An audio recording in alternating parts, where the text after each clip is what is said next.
Tonight you are exactly where you need to be. You've found your way to a quiet little corner of the night, where the world slows down, the stars begin to whisper, and soft stories drift like moonlight through the dark. I'm so glad you're here. Before we begin tonight's story, I just want to gently ask, if you find comfort in these bedtime moments, it would mean the world if you'd take a second to like this video, subscribe, or even share it with someone else who could use a little peace. Your support helps keep this cozy space glowing night after night. Now settle in, let the day melt away, and let's begin.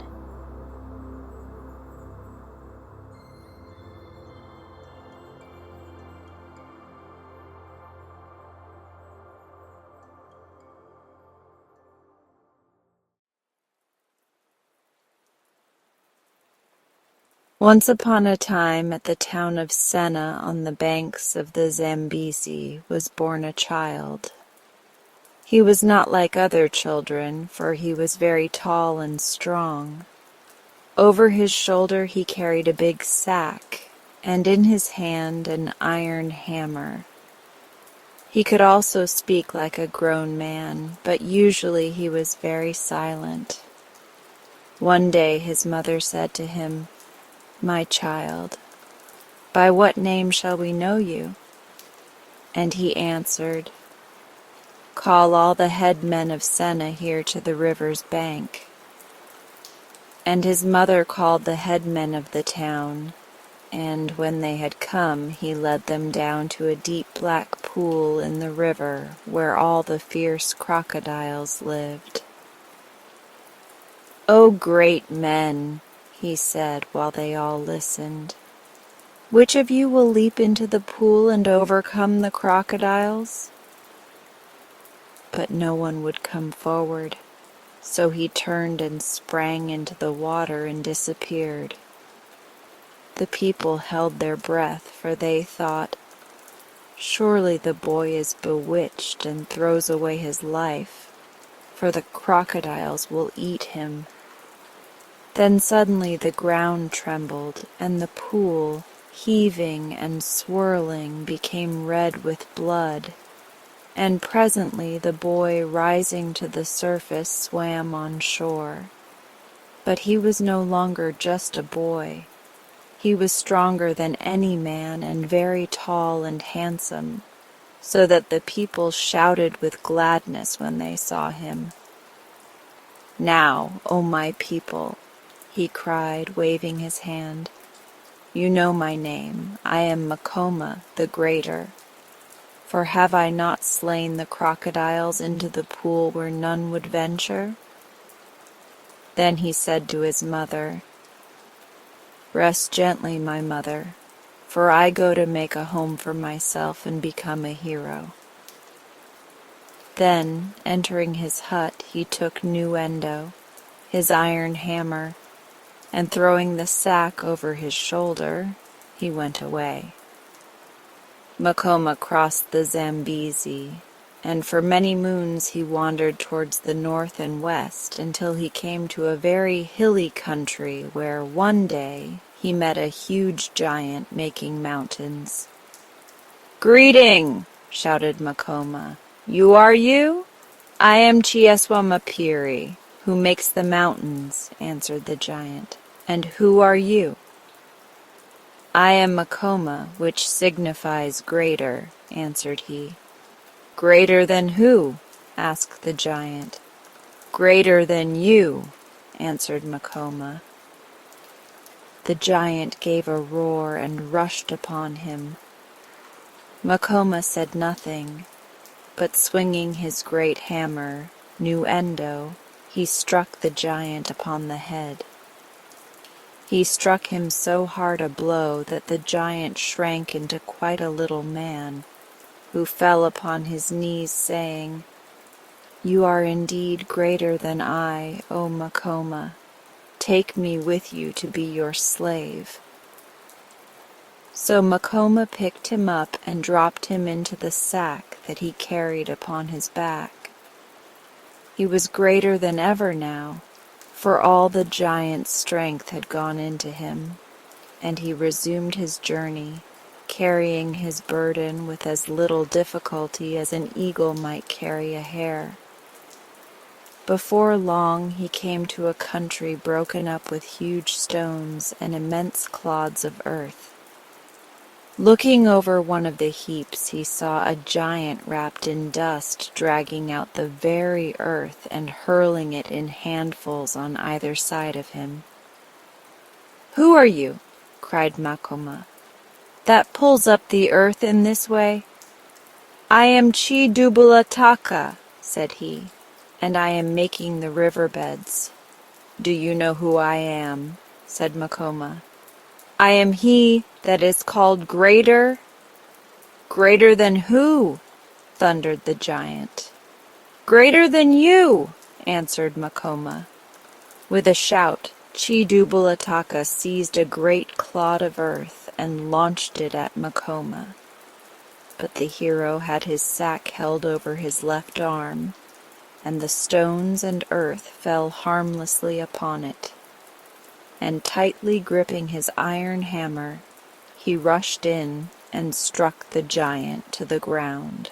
Chi-Dubulataka groveled before him, all the while growing smaller and smaller, and when he had become a convenient size, Makoma picked him up and put him into the sack beside Chi-Eswamapiri. He went on his way even greater than before, as all the river-maker's power had become his, and at last he came to a forest of baobabs and thorn trees. He was astonished at their size, for everyone was full-grown and larger than any trees he had ever seen, and close by he saw Chiguisamiti, the giant who was planting the forest. Chiguisamiti was taller than either of his brothers, but Makoma was not afraid, and called out to him, "Who are you, O big one?" "I," said the giant, "am Chiguisamiti, and I am planting these baobabs and thorns as food for my children the elephants." "Leave off," shouted the hero, "for I am Makoma, and would like to exchange a blow with thee." The giant, plucking up a monster baobab by the roots, struck heavily at Makoma. But the hero sprang aside, and as the weapon sank deep into the soft earth, whirled Nuendo the hammer round his head, and felled the giant with one blow. So terrible was the stroke that Chiguisamiti shriveled up as the other giants had done, and when he had got back his breath he begged Makoma to take him as his servant. "For," said he, "it is honorable to serve a man so great as thou."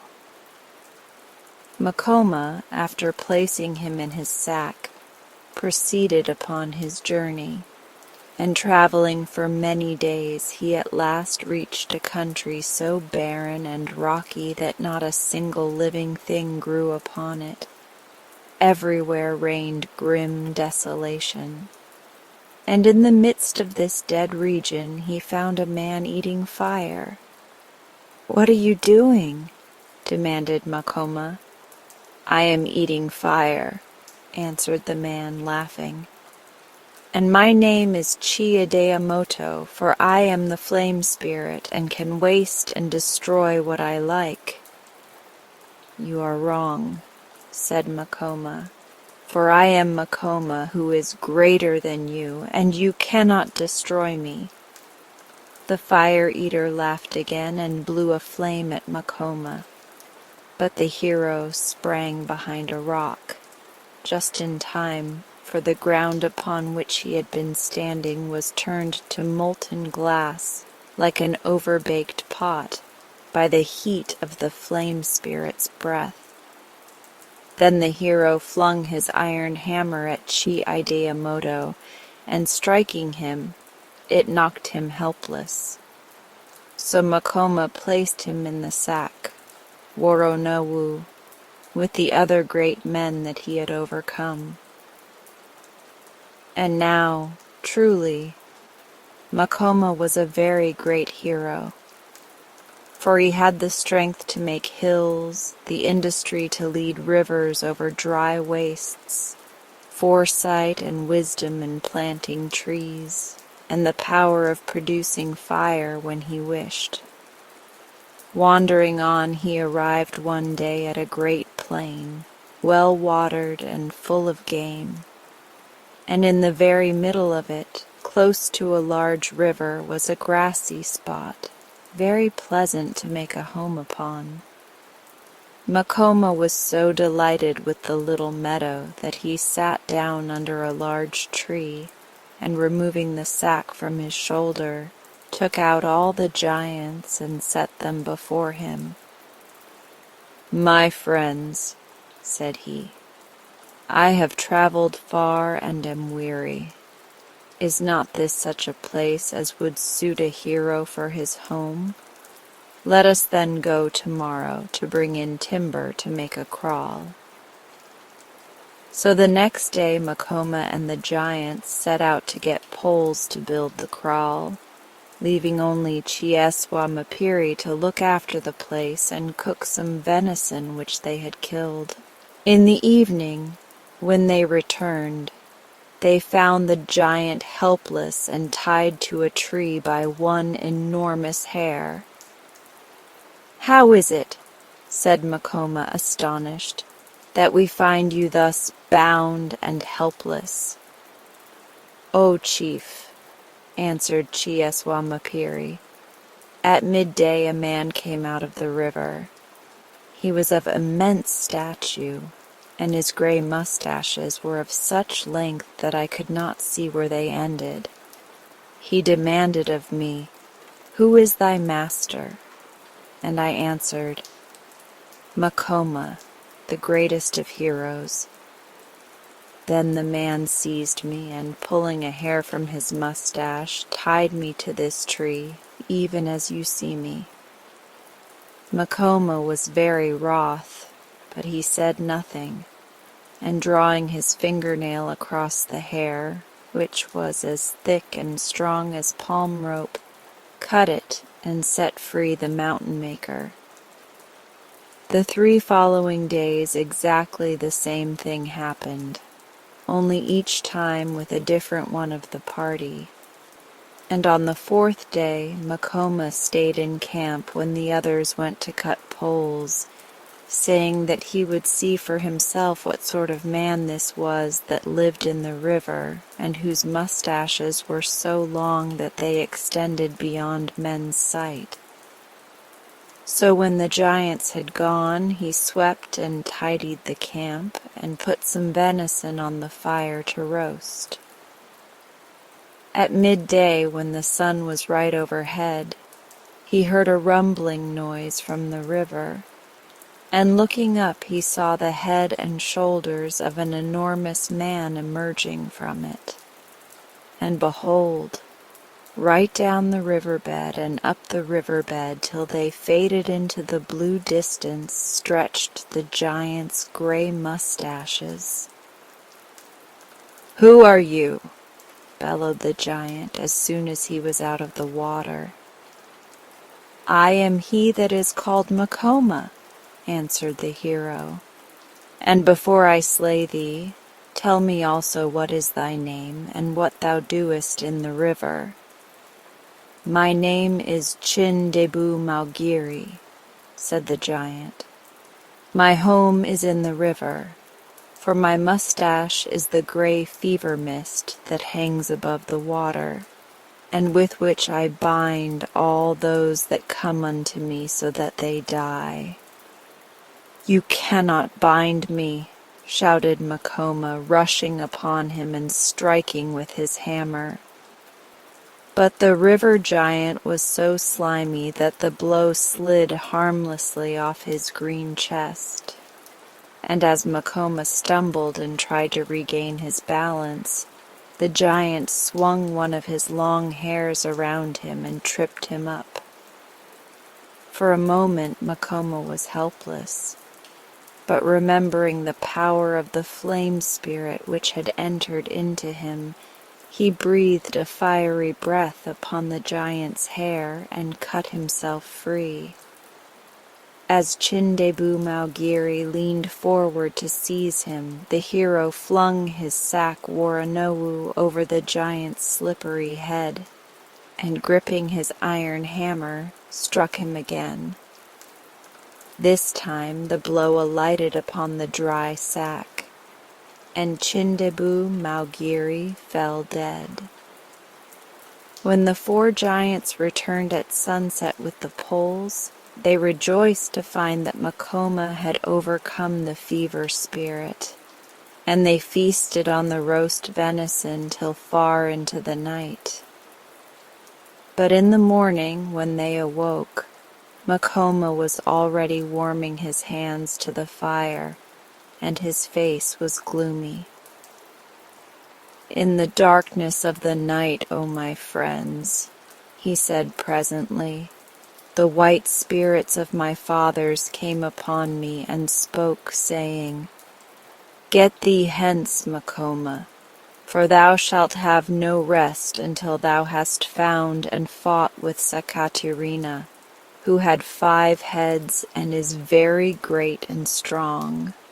So take leave of thy friends, for thou must go alone.'"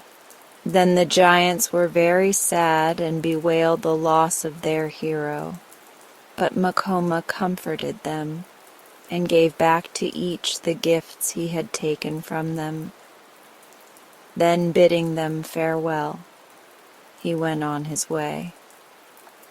Makoma traveled far towards the west, over rough mountains and waterlogged morasses, fording deep rivers, and tramping for days across dry deserts where most men would have died, until at length he arrived at a hut standing near some large peaks, and inside the hut were 2 beautiful women. "Greeting," said the hero. "Is this the country of Sakatirina of 5 heads whom I am seeking?"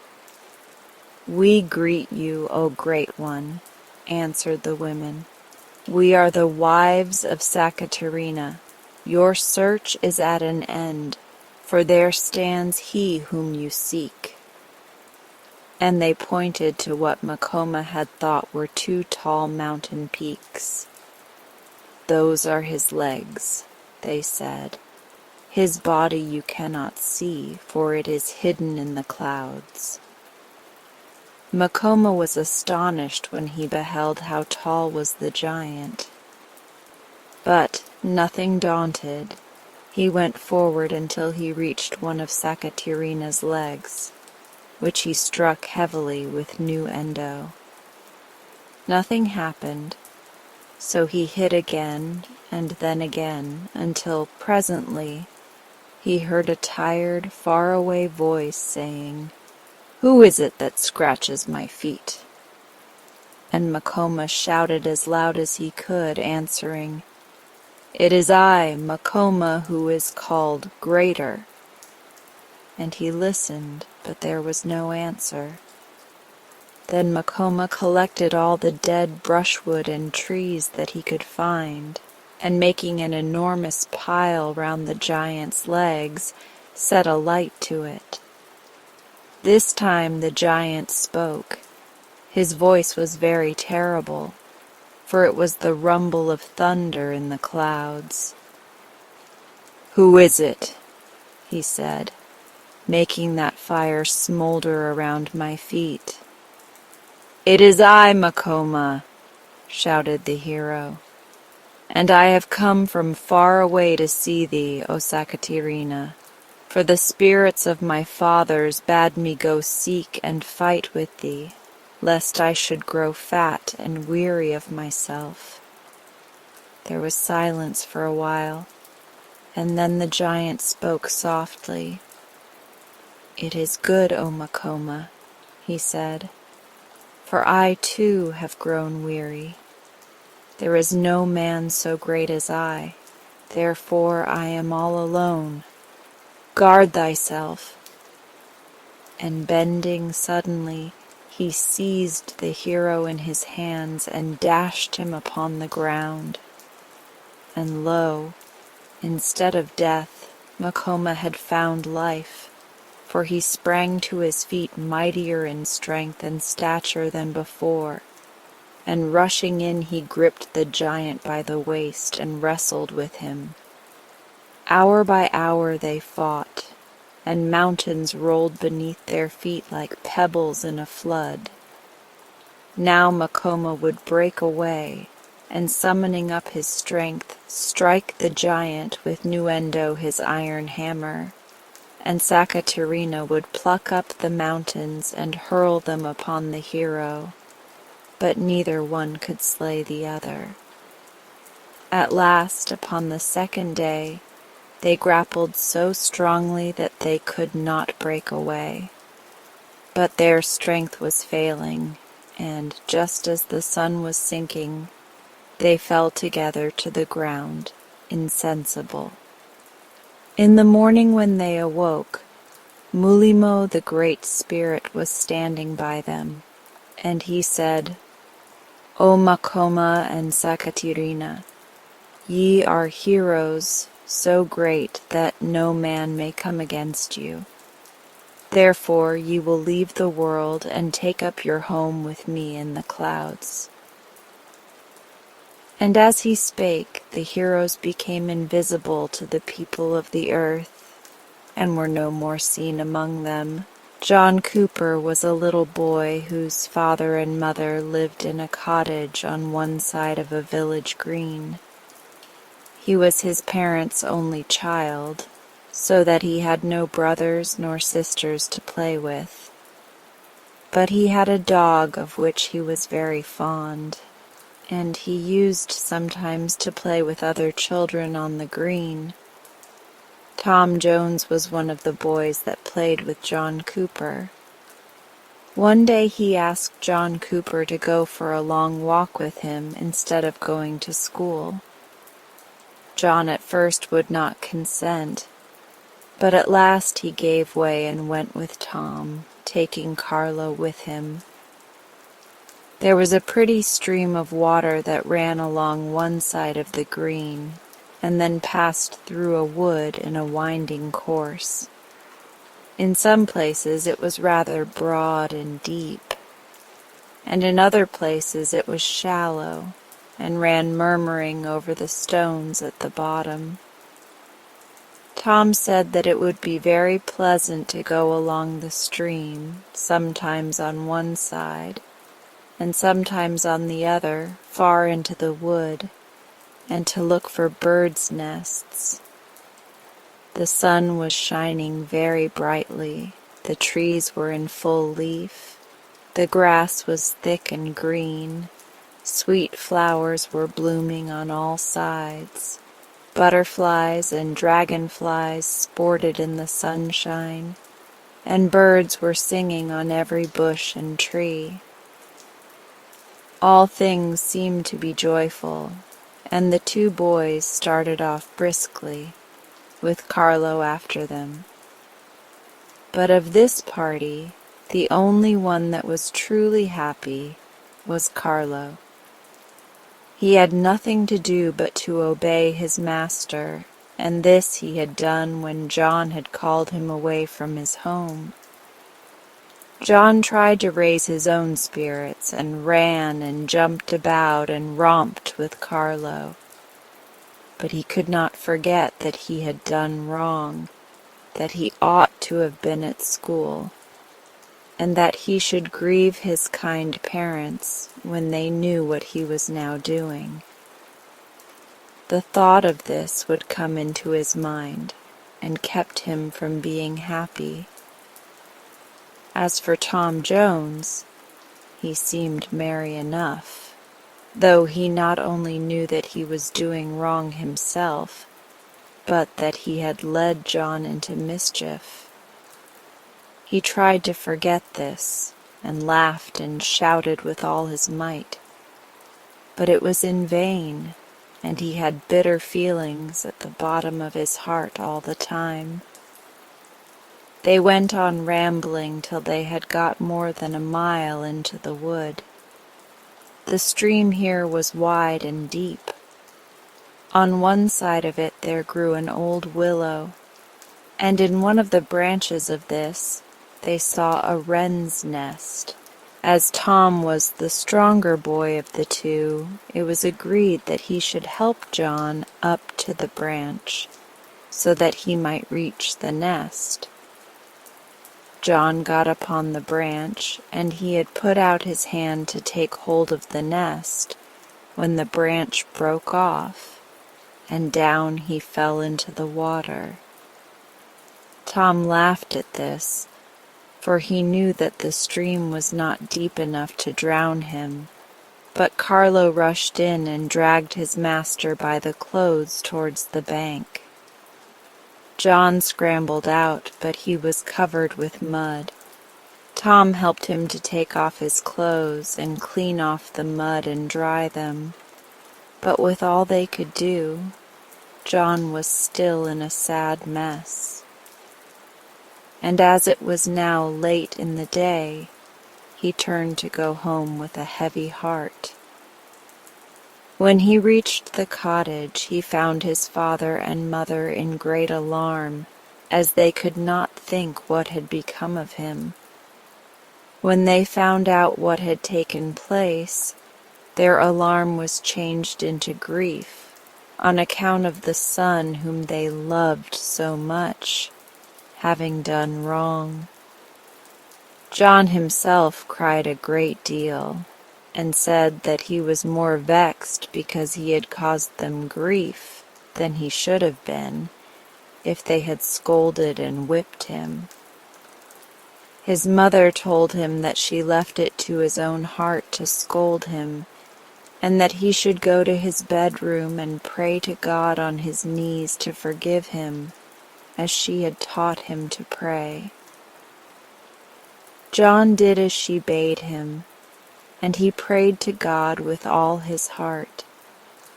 He then went to sleep with a quiet mind, and when he awoke the next morning, he prayed again that God would give him strength to do his duty, and to stand firm when he should be tempted again, as he had been by Tom Jones. He then read a chapter in the Bible to his mother, and went to school. His master kept him in, and gave him only a piece of bread and a cup of water for dinner. But he did not suffer nearly so much from this as he had done from having grieved his dear parents. For he had before this been brought to repent, and he felt that God and his father and mother had forgiven him. John Cooper never again grieved his father and mother by doing wrong, and never forgot the lesson he had learned when Tom Jones led him astray, as long as he lived. When John Cooper became a man, there were bad times, and he could not get a living at the trade to which he had been brought up. So he went for a horse soldier, and before he went, his father and mother gave him their blessing, and he prayed with all his heart that God would bless the old people and preserve them, and said he would let them have as much of his pay as ever he could. It was a sad day for him and his parents when he went away. They had never been parted for so long a time before, and he was now going to India, from whence he could not return for some years, but they could not help it. So they all said that it was God's will that they should part, and it was their duty to bear it as well as they could. After John was gone, the old people never missed a day, but they prayed to God to keep their son, both in his soul and body, from all evil. They were very poor, and were now too old to work much. But with what they got of John's pay, they had enough just to live upon, and above all they had thankful hearts, which made them happy. Yet they often wished for John's return. Sometimes, too, they were fearful lest he should be killed or wounded in the wars. But when they felt thus, they always tried to put their trust in God. When John had been away 10 years, he came back one day, safe and sound, as his father and mother were standing at the door of the cottage. You may judge how they all felt, and how many questions his fond mother asked him as to where he had been and how he had got on. The next day was Sunday, and both John and his parents were glad of it, for they wished to go to church to offer up their thanks to God, who had kept John safe through many dangers, had saved the lives of the old people, and had now brought them to each other again. It was a fine bright morning in spring, just such a one as it had been nearly 20 years before, when Tom Jones had tempted John Cooper to keep away from school and to go into the wood to take birds' nests. John did not forget that day, and when it came into his mind he could not help thinking of the changes that had taken place since.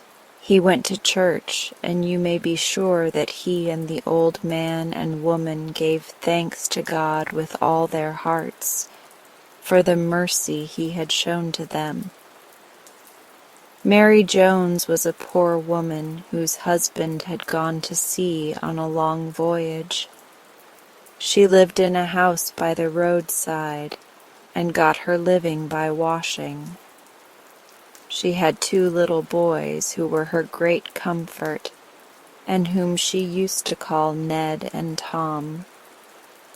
For some time after her husband had left, she got on very well, and was able to send the boys to school, but she caught a fever and was forced to keep her bed. Her neighbor, Sarah Smith, was very kind to her, and used to come to the house every morning and evening to do what she could to help her. But she was a poor woman, and could not afford to give Mary Jones anything that cost money, so poor Mary was forced to part with a great many things that she might get food. Ned and Tom at this time took turns to go to school. Tom used to go to school one day, while Ned waited on his mother, and the next day Ned went to school and Tom stayed at home. One morning when Ned was going to school, the thought of his poor mother pressed hard on his heart, and after he had gone a little way, he burst out crying. He had not gone far along the narrow lane towards the school when 2 young ladies met him and asked him why he was crying. He told them that he was thinking of his poor, sick mother. The ladies then asked him his name and where he lived, and said they would go and call upon his mother. He thanked them and dried up his tears, and went on to school with a much lighter heart. Soon after he reached home in the evening, the 2 kind ladies came to his mother's house with a footboy, who brought a basket filled with bread and meat, and some things fit for the poor sick woman. They told Mary Jones how they had met Ned in the lane and what he had told them, and she thanked them for what they had brought, and said that she hoped God would bless them for their goodness to her. They then asked about Ned and Tom, and said they would get their father to do what he could for them. The young ladies then went home, told their father and mother what they had seen and heard, and thanked God that they had been able to make a poor woman and her 2 sons happy.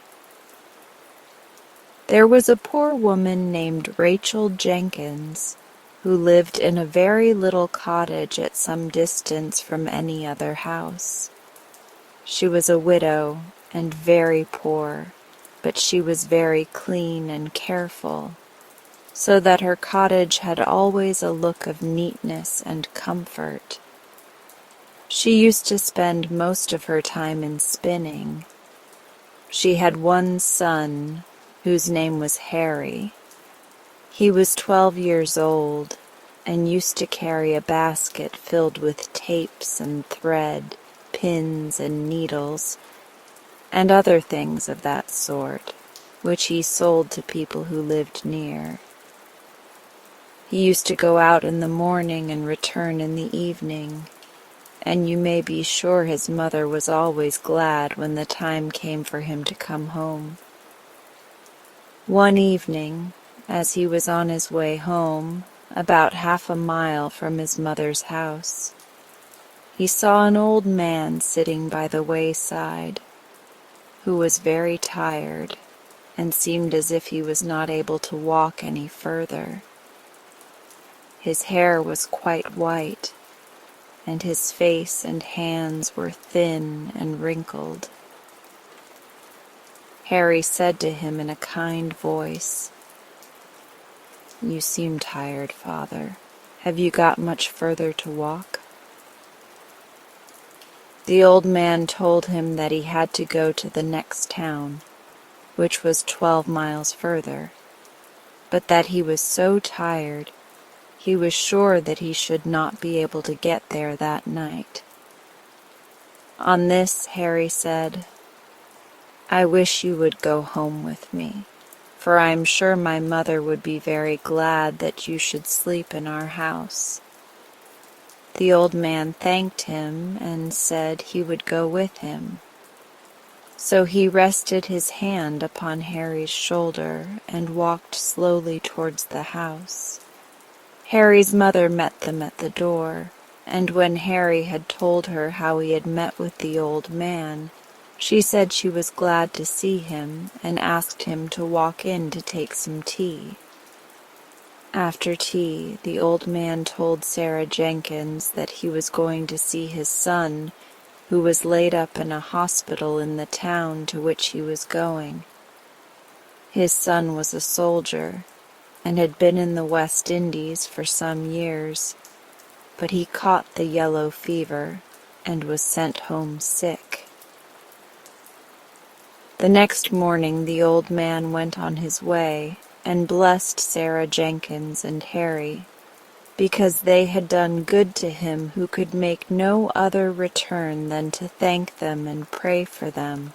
When I was a girl, Sunday evening used to be the part of the week that I loved best, and I liked it better in winter than in summer. We used to sit round a blazing fire. My mother used then to teach my little brother Tom to say his prayers, and my father used to teach me to read in Pilgrim's Progress or some such book, while my brother John sat near reading some book or other that was fit for a Sunday with his dog Hector lying at his feet. My dear old grandfather was then alive, and he would sit at the table with the large old family Bible before him for the whole evening. As I look back upon the pleasant picture in my mind, my eye fills with tears, I cannot help thinking of what has become of the faces that were then so full of smiles and gladness. My grandfather went to the grave first, but he died in a good old age.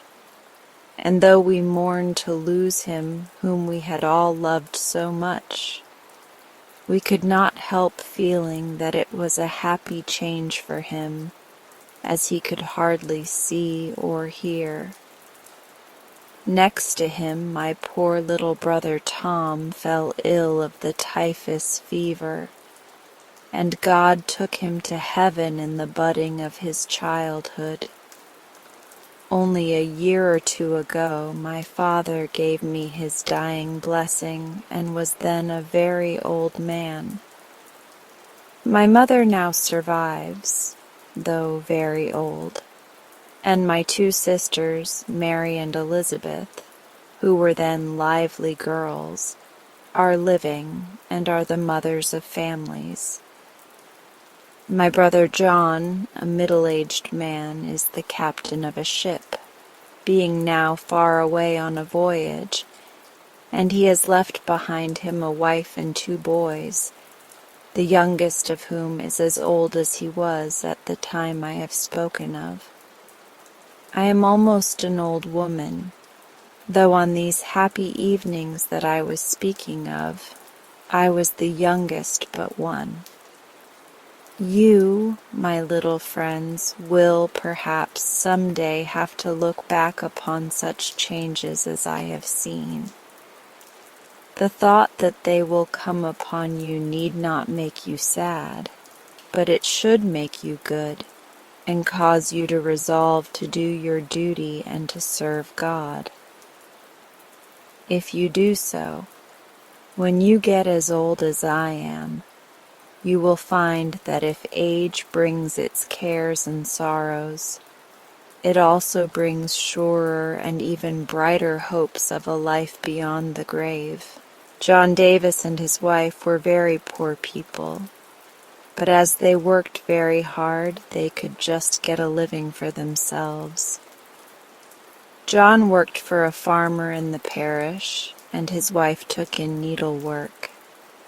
They did pretty well when John had work, but for nearly 2 years John's master could not employ him always, and he was brought almost to distress. But his wife always used to keep up his spirits by saying, "Be content, and thank God if you can but live. Brighter hours will come." Sometimes John was quite spirit-broken, and said he should leave home and try to get work somewhere else. He was forced to sell some of his goods to buy food and did not know which way to turn. But his wife never failed to wear a cheerful face, and used to be always saying to him, "Do your best, and be content to take what God appoints." John loved his wife very much, but he was sometimes half vexed because she was never sad like he was.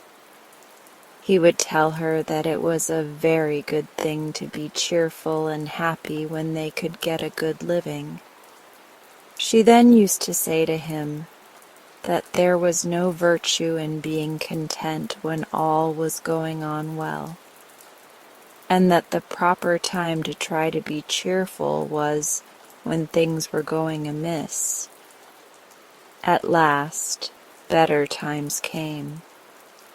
John got into work on the estate of a rich man who lived near, and as he was a very honest man and knew his work, his master soon put him in a place of trust, raised his wages, and gave him a good house to live in.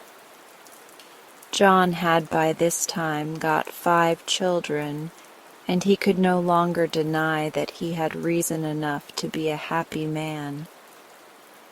You may see him and his wife and children in the picture, enjoying a fine summer's evening in front of their house. I knew John when I was young, and he was always ready to say how much was due to his good wife. He told me that he owed all his good fortune to her cheerful spirits and good advice to him, and added that now he was well off, he found the truth of what she had told him, that the proper time to try to be cheerful was when things were going amiss. I have never forgot that lesson, and I hope I never shall. And I beg my young friends to keep in mind that contentment is a constant feast. There is work enough in the world for everyone to do something. There is no proper place for idle people. This is what old Michael the basket maker used to say to his children, and as they grew up, they found reason enough to thank him for the lesson. Michael had been a sailor in his youth, but when he married, he settled in a country place and took up the trade of a basket maker. At first, he could hardly get money enough to buy rods, but by working very hard, he soon got money and credit too. No one in the village was now up before Michael, and most people went to bed before he left off work. Small as was the sum of money that he could earn in a week, he would always put by something, if it was but a penny. Every month he put these savings into the savings bank, and in the course of the first 6 years, he found he had got £25. By this time he had got 2 children, and the eldest was old enough to learn to read. She used to sit by him with her book as he worked, and he taught her when she wanted help. His wife was in the meantime doing something in the house, or working for some of the farmers who lived near. Michael now bought a cow and 2 pigs and made some profit by them. In 6 years more he bought the cottage he lived in, and 12 years after this, that is 24 years after he was married, he rented a little farm. By this time he had 7 children, and as he had made his cottage larger, they all lived at home and helped him. His eldest boys worked at the farm, and the girls milked the cows and made the butter under the care of their mother and kept the poultry. As for Michael himself, though he was well off, he kept on his old trade and went on in his old habits. The last time I saw him before I left the place in which he lived, he was teaching his youngest child to read while he was at work, just as he had taught his eldest. I have often thought of Michael's words, "There is no place in the world for idle people." An accomplished wizard once lived on the top floor of a tenement house and passed his time in thoughtful study and studious thought. What he didn't know about wizardry was hardly worth knowing, for he possessed all the books and recipes of all the wizards who had lived before him, and moreover, he had invented several wizardments himself. This admirable person would have been completely happy, but for the numerous interruptions to his studies caused by folk who came to consult him about their troubles, in which he was not interested, and by the loud knocks of the iceman, the milkman, the baker's boy, the laundryman, and the peanut woman. He never dealt with any of these people, but they rapped at his door every day to see him about this or that, or to try to sell him their wares. Just when he was most deeply interested in his books books or engaged in watching the bubbling of a cauldron, there would come a knock at his door.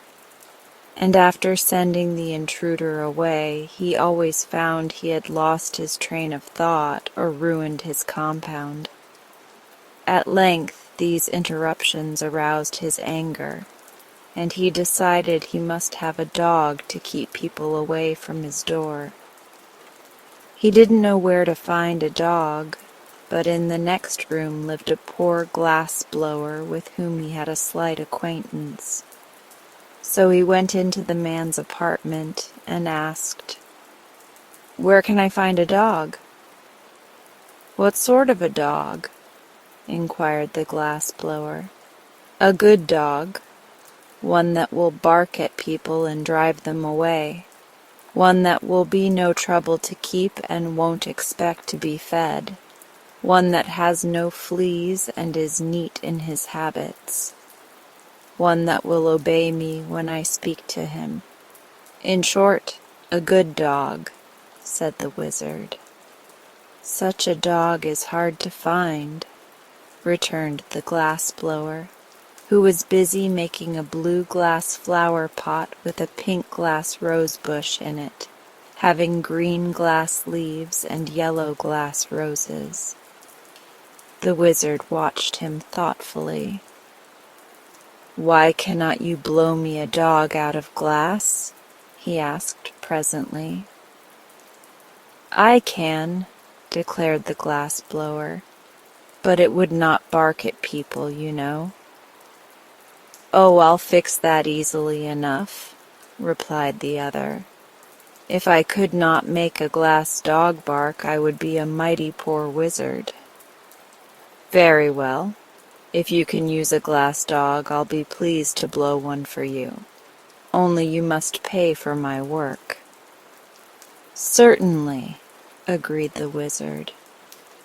"But I have none of that horrid stuff you call money. You must take some of my wares in exchange." The glass blower considered the matter for a moment.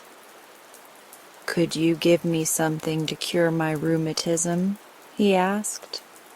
"Oh, yes, easily." "Then it's a bargain. I'll start the dog at once.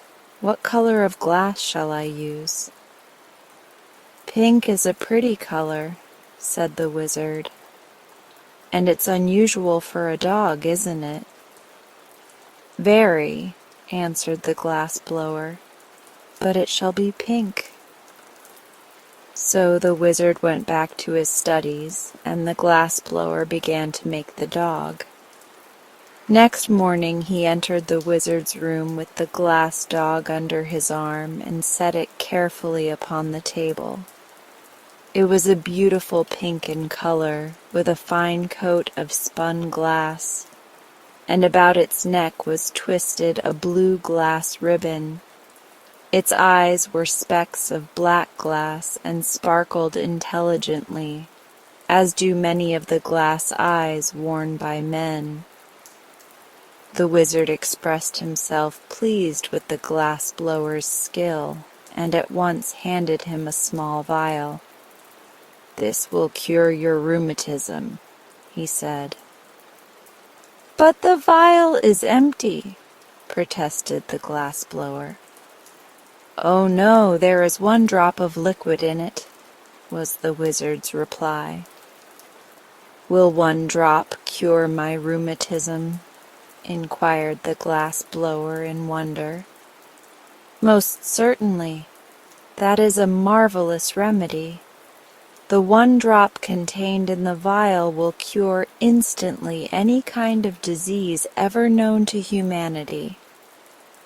Therefore it is especially good for rheumatism. But guard it well, for it is the only drop of its kind in the world, and I've forgotten the recipe." "Thank you," said the glass blower, and went back to his room. Then the wizard cast a wizzy spell and mumbled several very learned words in the wizardese language over the glass dog.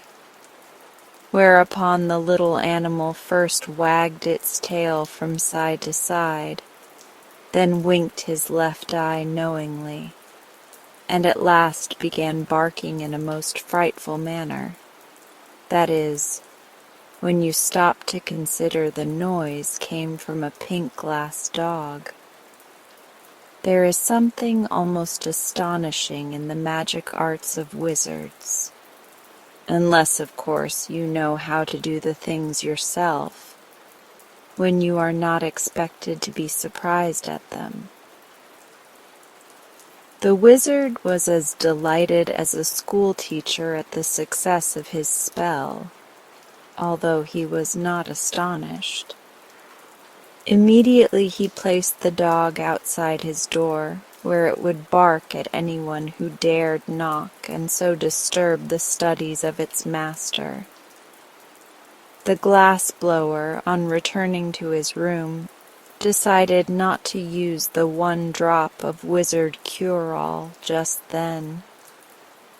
"My rheumatism is better today," he reflected, "and I will be wise to save the medicine for a time when I am very ill, when it will be of more service to me."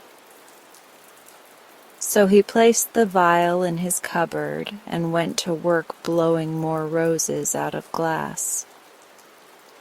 Presently he happened to think the medicine might not keep, so he started to ask the wizard about it. But when he reached the door, the glass dog barked so fiercely that he dared not knock, and returned in great haste to his own room. Indeed, the poor man was quite upset at so unfriendly a reception from the dog he had himself so carefully and skillfully made. The next morning, as he read his newspaper, he noticed an article stating that the beautiful Miss Midas, the richest young lady in town, was very ill, and the doctors had given up hope of her recovery. The glass blower, although miserably poor, hard-working, and homely of feature, was a man of ideas. He suddenly recollected his precious medicine, and determined to use it to better advantage than relieving his own ills. He dressed himself in his best clothes, brushed his hair and combed his whiskers, washed his hands and tied his necktie, blackened his shoes and sponged his vest, and then put the vial of magic cure-all in his pocket. Next he locked his door, went downstairs and walked through the streets to the grand mansion where the wealthy Miss Midas resided.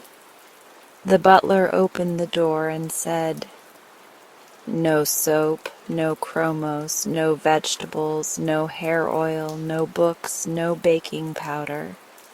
My young lady is dying, and we're well supplied for the funeral." The glass blower was grieved at being taken for a peddler. "My friend," he began proudly, but the butler interrupted him, saying, "No tombstones either. There's a family graveyard and the monument's built." "The graveyard won't be needed if you will permit me to speak," said the glass blower. "No doctors, sir. They've given up my young lady, and she's given up the doctors," continued the butler calmly. "I'm no doctor," returned the glass blower, "nor are the others. But what is your errand?" "I called to cure your young lady by means of a magical compound." "Step in, please, and take a seat in the hall.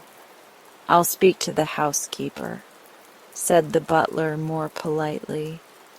So he spoke to the housekeeper, and the housekeeper mentioned the matter to the steward, and the steward consulted the chef, and the chef kissed the lady's maid and sent her to see the stranger. Thus are the very wealthy hedged around with ceremony, even when dying. When the lady's maid heard from the glass blower that he had a medicine which would cure her mistress, she said, "I'm glad you came." "But," said he, "if I restore your mistress to health, she must marry me." "I'll make inquiries and see if she's willing," answered the maid, and went at once to consult Miss Midas. The young lady did not hesitate an instant. "I'd marry any old thing rather than die," she cried. "Bring him here at once." So the glass blower came, poured the magic drop into a little water, gave it to the patient, and the next minute Miss Midas was as well as she had ever been in her life.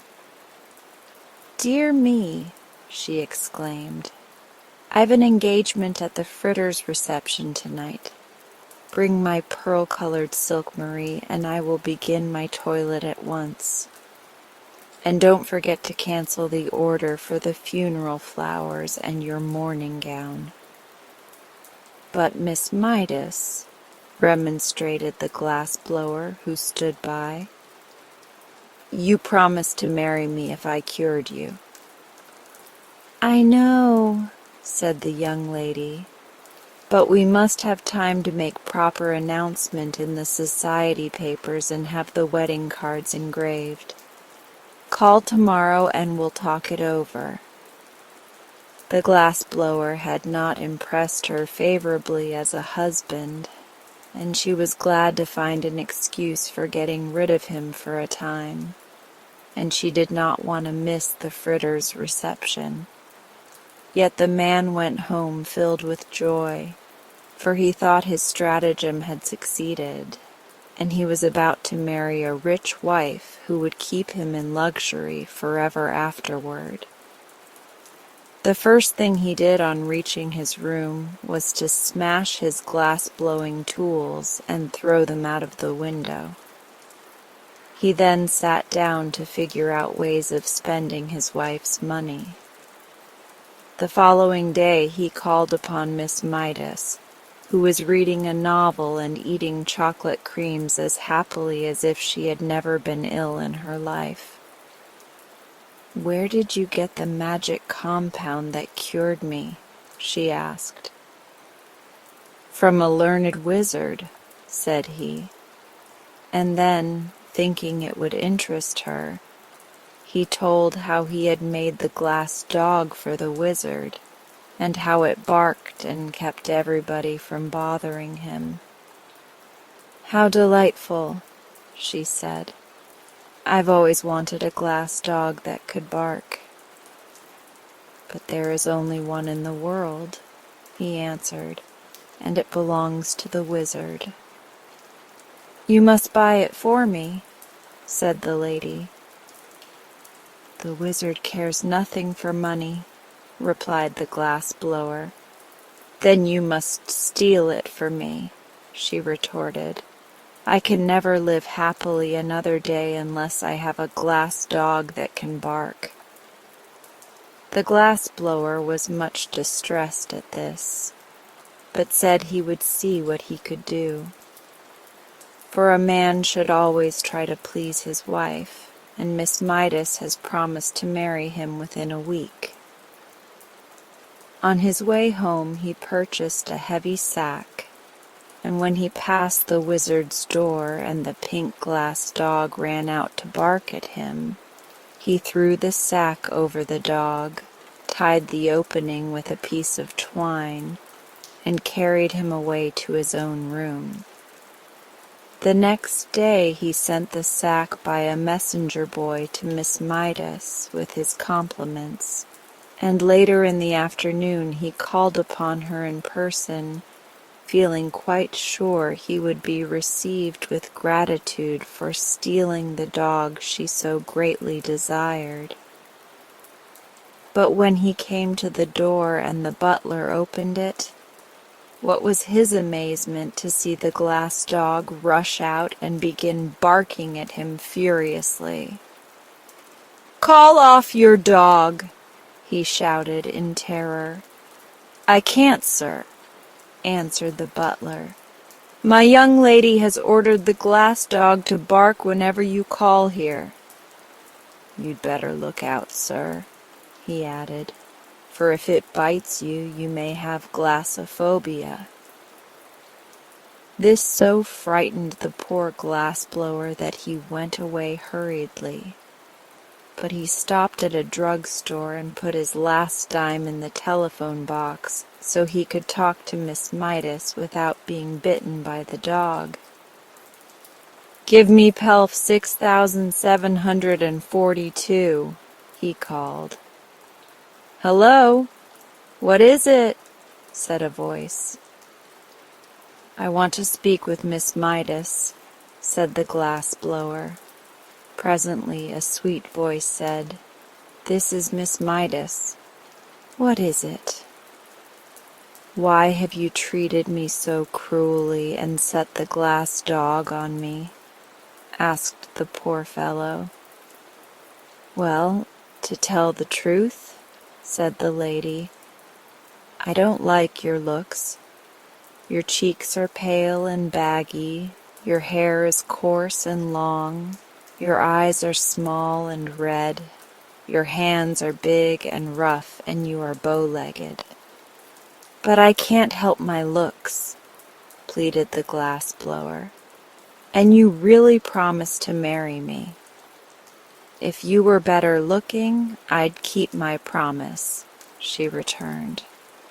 "But under the circumstances, you are no fit mate for me, and unless you keep away from my mansion, I shall set my glass dog on you." Then she dropped the phone and would have nothing more to say. The miserable glass-blower went home with a heart bursting with disappointment, and began tying a rope to the bedpost by which to hang himself. Someone knocked at the door, and upon opening it, he saw the wizard. "I've lost my dog," he announced. "Have you indeed?" replied the glass-blower, tying a knot in the rope. "Yes, someone has stolen him." "That's too bad," declared the glass-blower indifferently.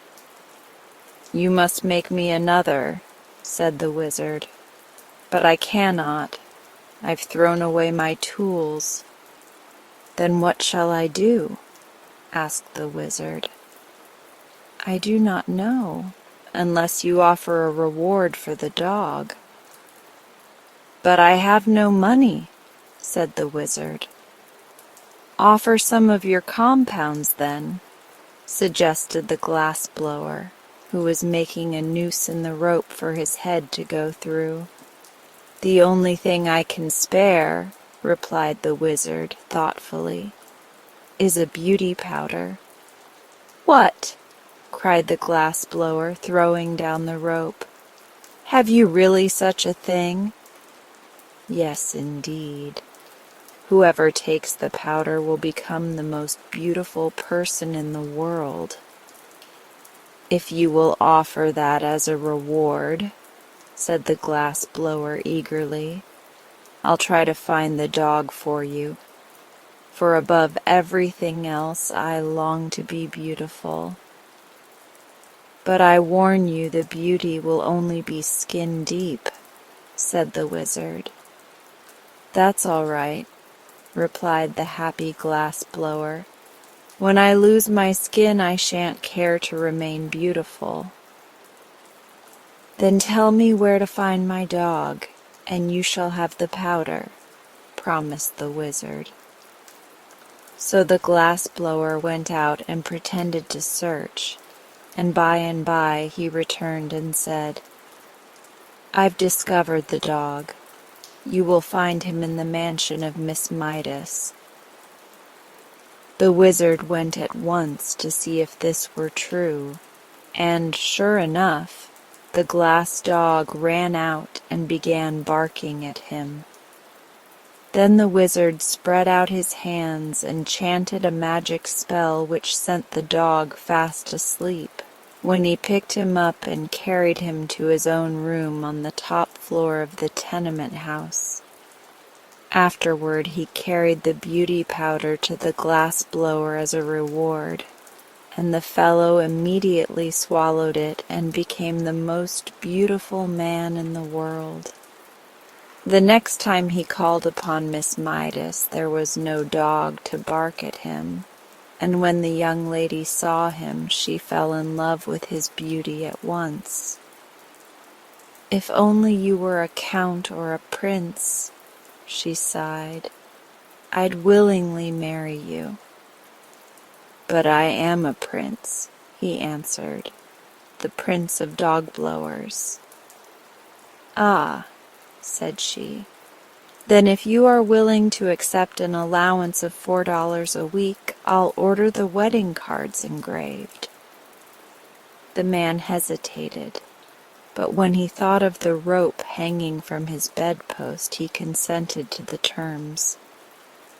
So they were married, and the bride was very jealous of her husband's beauty and led him a dog's life. So he managed to get into debt and made her miserable in turn. As for the glass dog, the wizard set him barking again by means of his wizardness and put him outside his door. I suppose he is there yet, and am rather sorry, for I should like to consult the wizard about the moral to this story. Mamma had gone downtown to shop.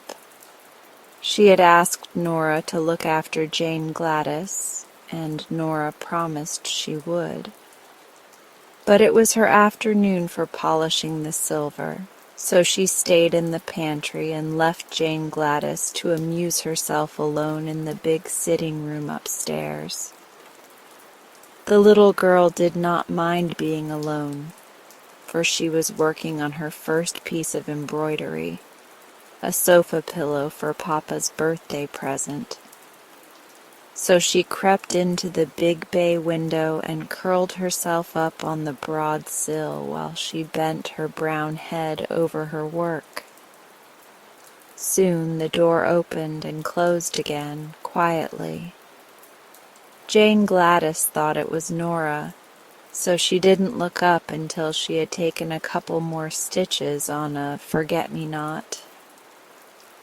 Then she raised her eyes and was astonished to find a strange man in the middle of the room who regarded her earnestly.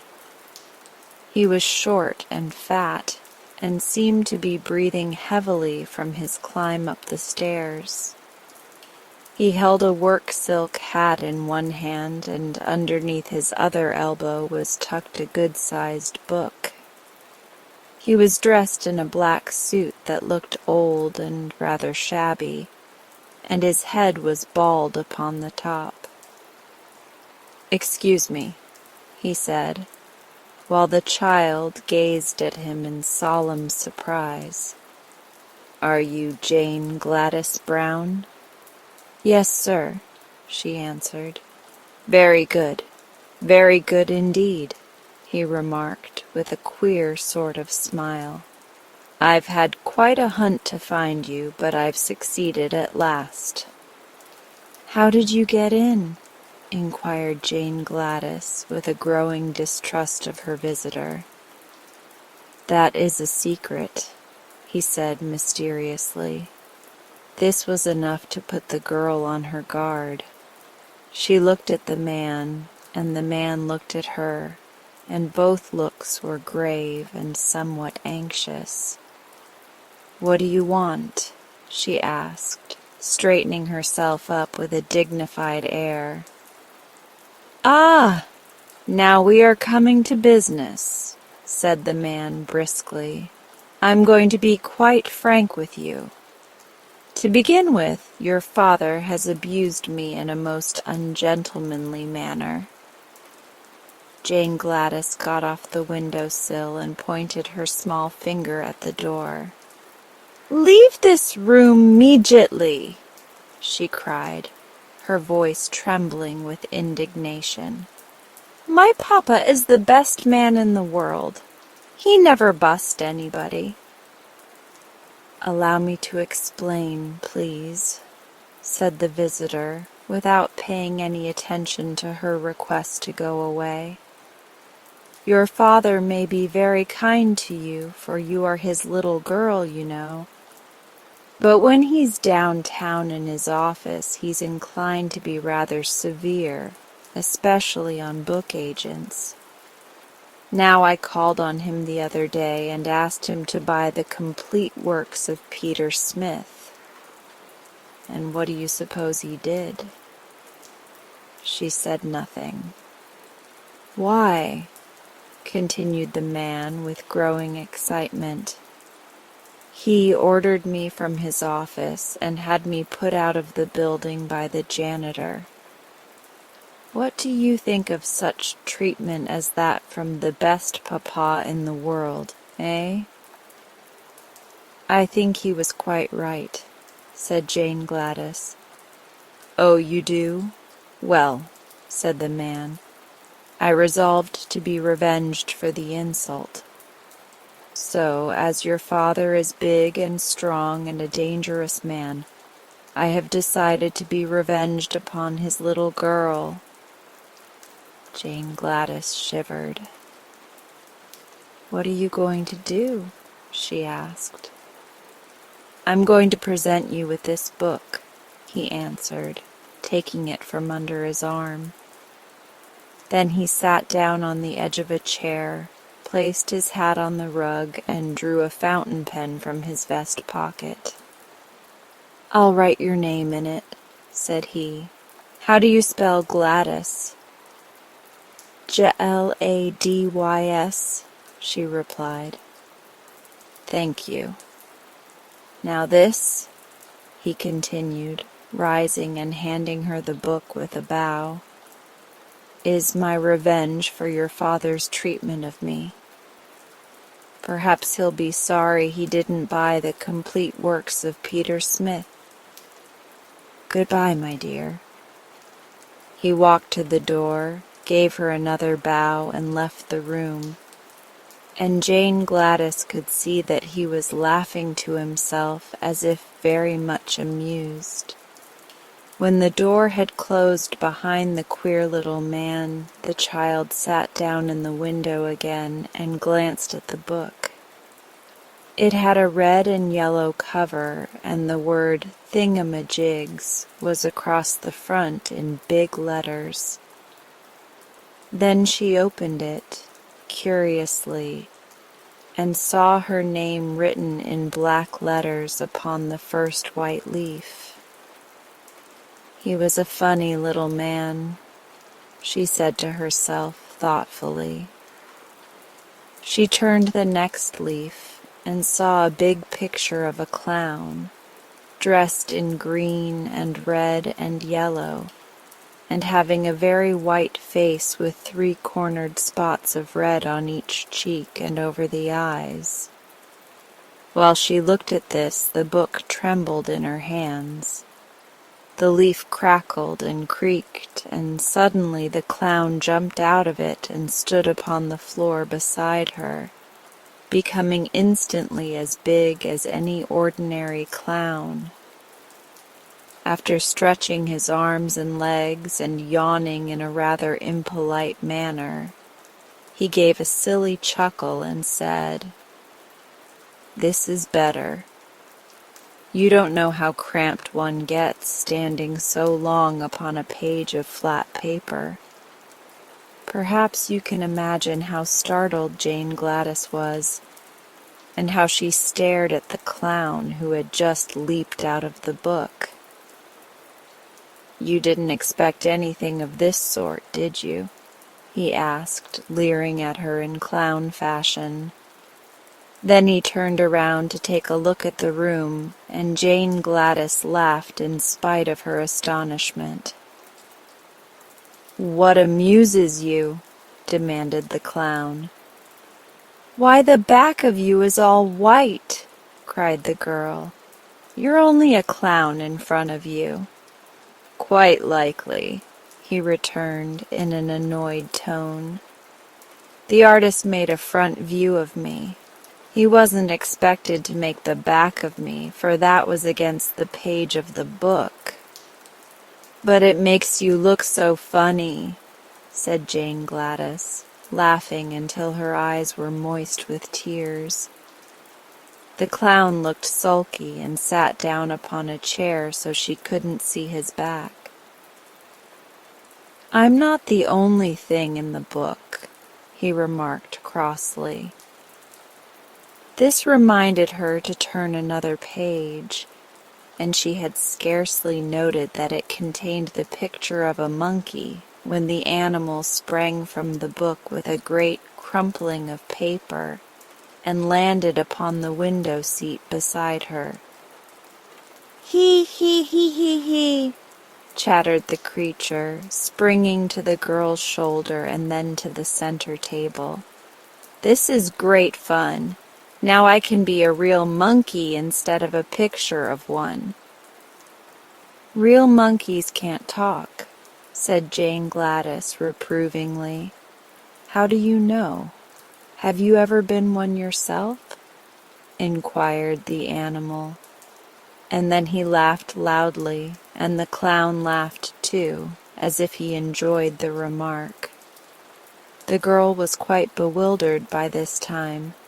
She thoughtlessly turned another leaf, and before she had time to look twice, a gray donkey leaped from the book and stumbled from the window seat to the floor with a great clatter.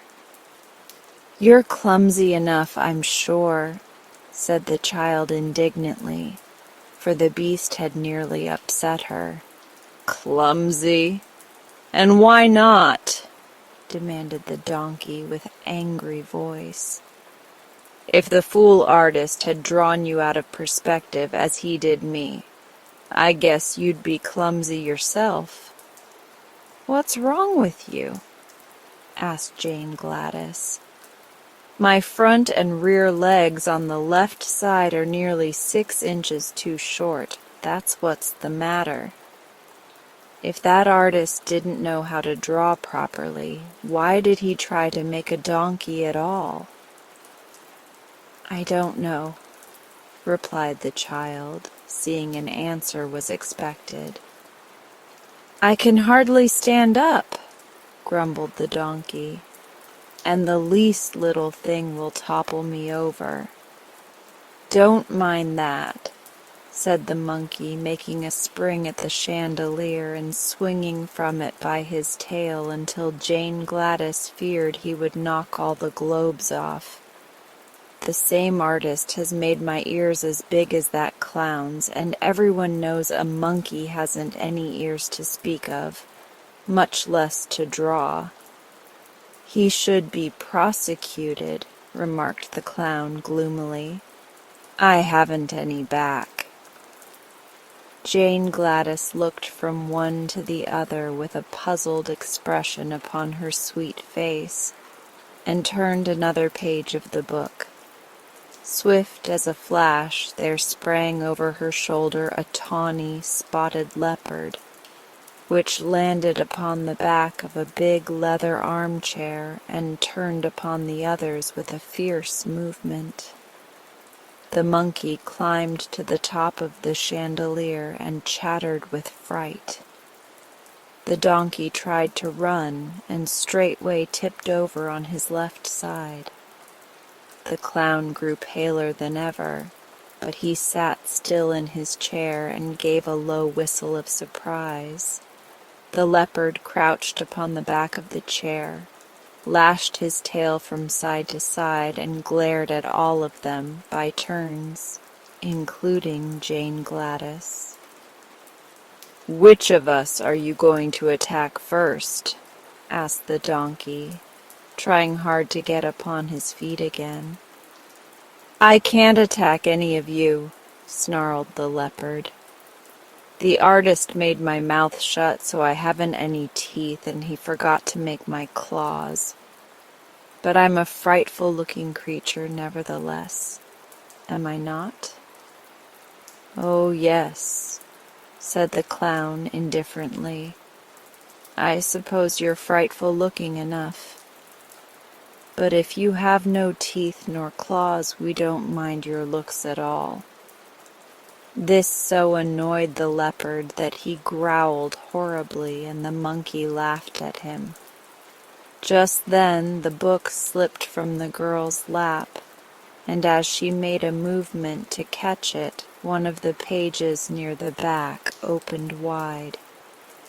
She caught a glimpse of a fierce grizzly bear looking at her from the page, and quickly threw the book from her. It fell with a crash in the middle of the room, but beside it stood the great grizzly, who had wrenched himself from the page before the book closed. "Now," cried the leopard from his perch, "you'd better look out for yourselves. You can't laugh at him as you did at me. The bear has both claws and teeth." "Indeed I have," said the bear in a low, deep, growling voice. "And I know how to use them too. If you read in that book, you'll find I'm described as a horrible, cruel, and remorseless grizzly, whose only business in life is to eat up little girls, shoes, dresses, ribbons, and all." And then the author says, "I smack my lips and glory in my wickedness." "That's awful," said the donkey, sitting upon his haunches and shaking his head sadly. "What do you suppose possessed the author to make you so hungry for girls? Do you eat animals also?" "The author does not mention my eating anything but little girls," replied the bear. "Very good," remarked the clown, drawing a long breath of relief. "You may begin eating Jane Gladys as soon as you wish. She laughed because I had no back." "And she laughed because my legs are out of perspective," brayed the donkey. "But you also deserve to be eaten," screamed the leopard from the back of the leather chair. "For you laughed and poked fun at me because I had no claws nor teeth. Don't you suppose, Mr. Grizzly, you could manage to eat a clown, a donkey, and a monkey after you finish the girl?" "Perhaps so, and a leopard into the bargain," growled the bear. "It will depend on how hungry I am, but I must begin on the little girl first because the author says I prefer girls to anything." Jane Gladys was much frightened on hearing this conversation, and she began to realize what the man meant when he said he gave her the book to be revenged. Surely Papa would be sorry he hadn't bought the complete works of Peter Smith when he came home and found his little girl eaten up by a grizzly bear, shoes, dress, ribbons, and all. The bear stood up and balanced himself on his rear legs. "This is the way I look in the book," he said. "Now watch me eat the little girl." He advanced slowly toward Jane Gladys, and the monkey, the leopard, the donkey, and the clown all stood around in a circle and watched the bear with much interest. But before the grizzly reached her, the child had a sudden thought and cried out, "Stop! You mustn't eat me.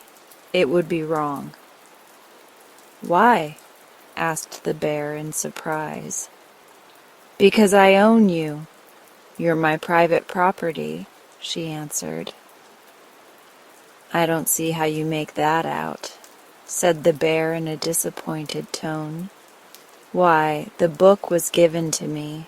My name's on the front leaf, and you belong by rights in the book, so you mustn't dare to eat your owner." The grizzly hesitated. "Can any of you read?" he asked. "I can," said the clown. "Then see if she speaks the truth. Is her name really in the book?" The clown picked it up and looked at the name. "It is," said he. "Jane Gladys Brown," and written quite plainly in big letters. The bear sighed. "Then of course I can't eat her," he decided. "That author is as disappointing as most authors are. But he's not as bad as the artist," exclaimed the donkey, who was still trying to stand up straight. "The fault lies with yourselves," said Jane Gladys severely. "Why didn't you stay in the book where you were put?" The animals looked at each other in a foolish way, and the clown blushed under his white paint. "Really," began the bear, and then he stopped short. The doorbell rang loudly. "It's Mama!" cried Jane Gladys, springing to her feet. "She's come home at last. Now, you stupid creatures." But she was interrupted by them all making a rush for the book. There was a swish and a whir and a rustling of leaves, and an instant later the book lay upon the floor, looking just like any other book, while Jane Gladys's strange companions had all disappeared. This story should teach us to think quickly and clearly upon all occasions.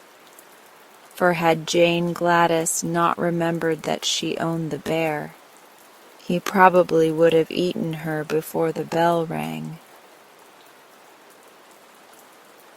There lived in Boston a wise and ancient chemist by the name of Dr. Dawes, who dabbled somewhat in magic. There also lived in Boston a young lady by the name of Claribel Sudds, who was possessed of much money, little wit, and an intense desire to go upon the stage. So Claribel went to Dr. Dawes and said, "I can neither sing nor dance. I cannot recite verse nor play upon the piano. I am no acrobat, nor leper, nor high kicker. Yet I wish to go upon the stage. What shall I do?" "Are you willing to pay for such accomplishments?" asked the wise chemist. "Certainly," answered Claribel, jingling her purse. "Then come to me tomorrow at 2 o'clock," said he. All that night he practiced what is known as chemical sorcery, so that when Claribel Sudds came next day at 2 o'clock, he showed her a small box filled with compounds that closely resembled French bonbons. "This is a progressive age," said the old man, "and I flatter myself your Uncle Dawes keeps right along with the procession. Now, one of your old-fashioned sorcerers would have made you some nasty, bitter pills to swallow, but I have consulted your taste and convenience. Here are some magic bonbons. If you eat this one with the lavender color, you can dance thereafter as lightly and gracefully as if you had been trained a lifetime. After you consume the pink confection, you will sing like a nightingale. Eating the white one will enable you to become the finest elocutionist in the land. The chocolate piece will charm you into playing the piano better than Rubinstein, while after eating the lemon-yellow bonbon you can easily kick 6 feet above your head. "How delightful!" exclaimed Clarabelle, who was truly enraptured. "You are certainly a most clever sorcerer as well as a considerate compounder." And she held out her hand for the box. "Ahem," said the wise one. "A check, please." "Oh, yes, to be sure. How stupid of me to forget it," she returned. He considerately retained the box in his own hand while she signed a check for a large amount of money, after which he allowed her to hold the box herself. "Are you sure you have made them strong enough?" she inquired anxiously. "It usually takes a great deal to affect me." "My only fear," replied Dr. Dawes, "is that I have made them too strong, for this is the first time I have ever been called upon to prepare these wonderful confections." "Don't worry," said Clarabelle. "The stronger they act, the better I shall act myself." She went away after saying this, but stopping in at a dry goods store to shop, she forgot the precious box in her new interest and left it lying on the ribbon counter. Then little Bessie Bostwick came to the counter to buy a hair ribbon and laid her parcels beside the box. When she went away, she gathered up the box with her other bundles and trotted off home with it. Bessie never knew, until after she had hung her coat in the hall closet and counted up her parcels, that she had one too many. Then she opened it and exclaimed, "Why, it's a box of candy. Someone must have mislaid it. But it is too small a matter to worry about. There are only a few pieces." So she dumped the contents of the box into a bonbon dish that stood upon the hall table, and picking out the chocolate piece, she was fond of chocolates, ate it daintily while she examined her purchases.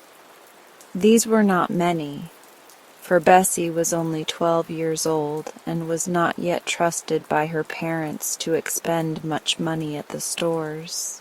But while she tried on the hair ribbon, she suddenly felt a great desire to play upon the piano, and the desire at last became so overpowering that she went into the parlor and opened the instrument.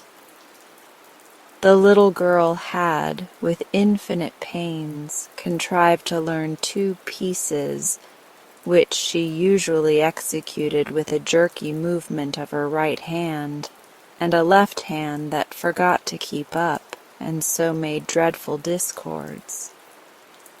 But under the influence of the chocolate bonbon, she sat down and ran her fingers lightly over the keys, producing such exquisite harmony that she was filled with amazement at her own performance. That was the prelude, however. The next moment she dashed into Beethoven's 7th Sonata and played it magnificently. Her mother, hearing the unusual burst of melody, came downstairs to see what musical guest had arrived. But when she discovered it was her own little daughter who was playing so divinely, she had an attack of palpitation of the heart, to which she was subject, and sat down upon a sofa until it should pass away. Meanwhile, Bessie played one piece after another with untiring energy. She loved music, and now found that all she need do was to sit at the piano and listen and watch her hands twinkle over the keyboard. Twilight deepened in the room, and Bessie's father came home and hung up his hat and overcoat and placed his umbrella in the rack. Then he peeped into the parlor to see who was playing. "Great Caesar!"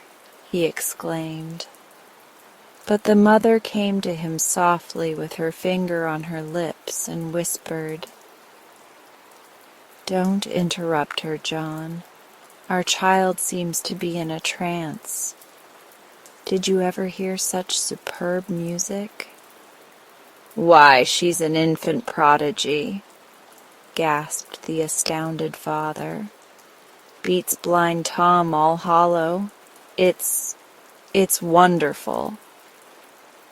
As they stood listening, the senator arrived, having been invited to dine with them that evening, and before he had taken off his coat, the Yale professor, a man of deep learning and scholarly attainments, joined the party.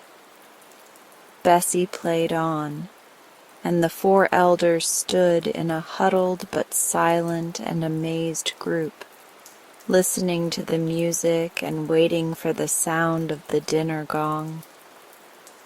Mr. Bostwick, who was hungry, picked up the bonbon dish that lay on the table beside him and ate the pink confection. The professor was watching him, so Mr. Bostwick courteously held the dish toward him. The professor ate the lemon-yellow piece, and the senator reached out his hand and took the lavender piece. He did not eat it, however, for, chancing to remember that it might spoil his dinner, he put it in his vest pocket. Mrs. Bostwick, still intently listening to her precocious daughter without thinking what she did, took the remaining piece, which was the white one, and slowly devoured it. The dish was now empty, and Claribel Sudd's precious bonbons had passed from her possession forever. Suddenly Mr. Bostwick, who was a big man, began to sing in a shrill tremolo soprano voice. It was not the same song Bessie was playing, and the discord was shocking that the professor smiled. The senator put his hands to his ears, and Mrs. Bostwick cried in a horrified voice, "William!" Her husband continued to sing as if endeavoring to emulate the famous Christine Nilsson, and paid no attention whatever to his wife or his guests. Fortunately, the dinner gong now sounded, and Mrs. Bostwick dragged Bessie from the piano and ushered her guests into the dining room. Mr. Bostwick followed, singing "The Last Rose of Summer," as if it had been an encore demanded by 1,000 delighted hearers. The poor woman was in despair at witnessing her husband's undignified actions and wondered what she might do to control him. The professor seemed more grave than usual. The senator's face wore an offended expression, and Bessie kept moving her fingers as if she still wanted to play the piano. Mrs. Bostwick managed to get them all seated, although her husband had broken into another area. And then the maid brought in the soup. When she carried a plate to the professor, he cried in an excited voice, "Hold it higher! Higher! I say!" And springing up, he gave it a sudden kick that sent it nearly to the ceiling, from whence the dish descended to scatter soup over Bessie and the maid, and to smash in pieces upon the crown of the professor's bald head. At this atrocious act the senator rose from his seat with an exclamation of horror and glanced at his hostess. For some time Mrs. Bostwick had been staring straight ahead with a dazed expression, but now, Catching the senator's eye, she bowed gracefully and began reciting "The Charge of the Light Brigade" in forceful tones. The senator shuddered. Such disgraceful rioting he had never seen nor heard before in a decent private family.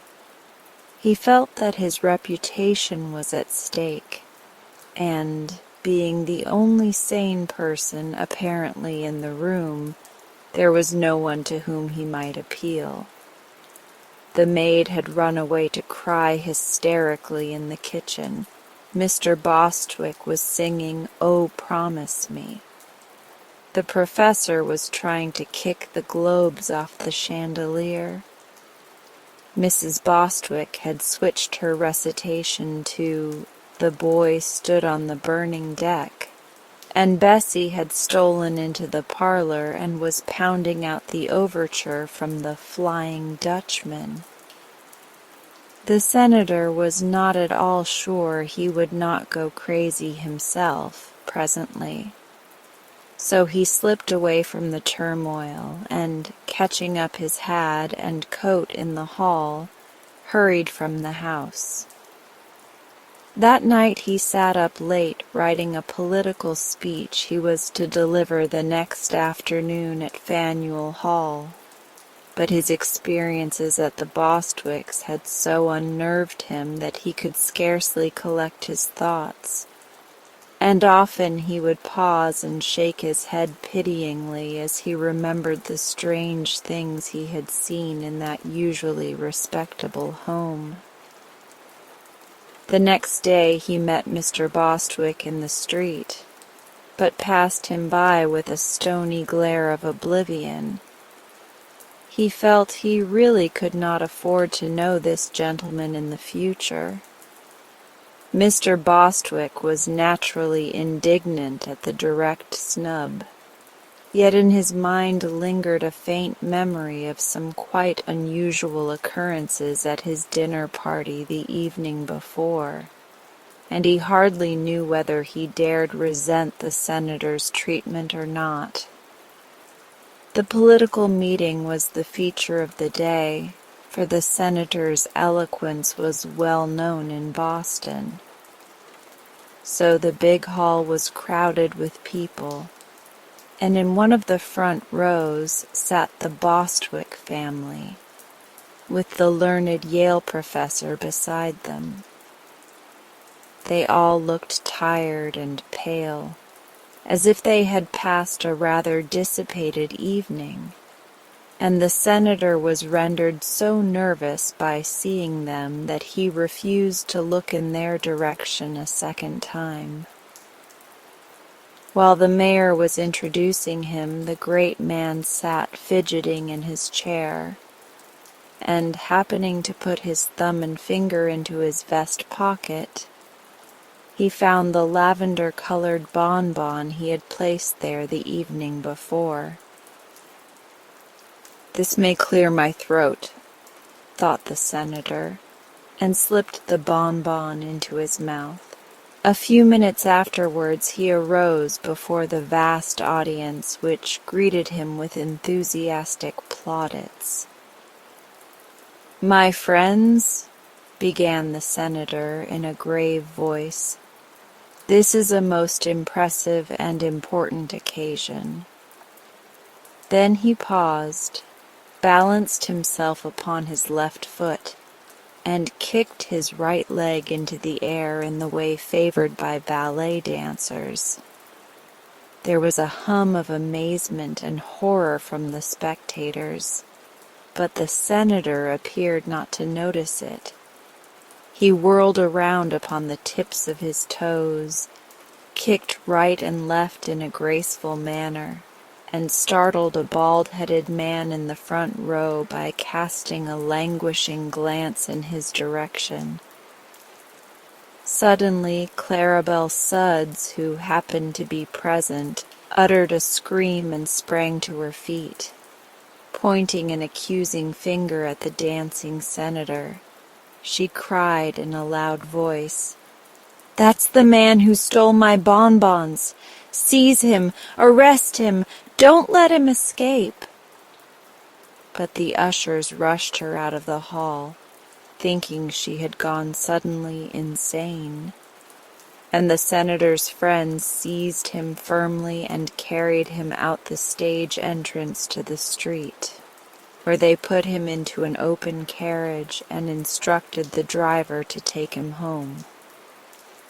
The effect of the magic bonbon was still powerful enough to control the poor senator, who stood upon the rear seat of the carriage and danced energetically all the way home, to the delight of the crowd of small boys who followed the carriage and the grief of the sober-minded citizens who shook their heads sadly and whispered that another good man had gone wrong. It took the senator several months to recover from the shame and humiliation of this escapade, and curiously enough, he never had the slightest idea what had induced him to act in so extraordinary a manner. Perhaps it was fortunate the last bonbon had now been eaten, for they might easily have caused considerably more trouble than they did. Of course, Clarabelle went again to the wise chemist and signed a check for another box of magic bonbons, but she must have taken better care of these, for she is now a famous vaudeville actress. This story should teach us the folly of condemning others for actions that we do not understand, for we never know what may happen to ourselves. It may also serve as a hint to be careful about leaving parcels in public places, and incidentally to let other people's packages severely alone. The capture of Father Time. Jim was the son of a cowboy and lived on the broad plains of Arizona. His father had trained him to lasso a bronco or a young bull with perfect accuracy, and had Jim possessed the strength to back up his skill, he would have been as good a cowboy as any in all Arizona. When he was 12 years old, he made his first visit to the East, where Uncle Charles, his father's brother, lived. Of course, Jim took his lasso with him, for he was proud of his skill in casting it, and wanted to show his cousins what a cowboy could do. At first, the city boys and girls were much interested in watching Jim lasso posts and fence pickets, but they soon tired of it, and even Jim decided it was not the right sort of sport for cities. But one day the butcher asked Jim to ride one of his horses into the country, to a pasture that had been engaged, and Jim eagerly consented. He had been longing for a horseback ride, and to make it seem like old times he took his lasso with him.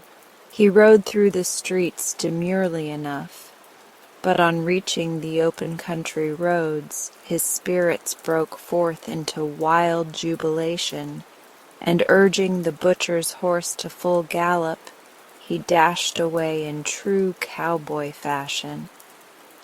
Then he wanted still more liberty, and letting down the bars that led into a big field, he began riding over the meadow and throwing his lasso at imaginary cattle, while he yelled and whooped to his heart's content.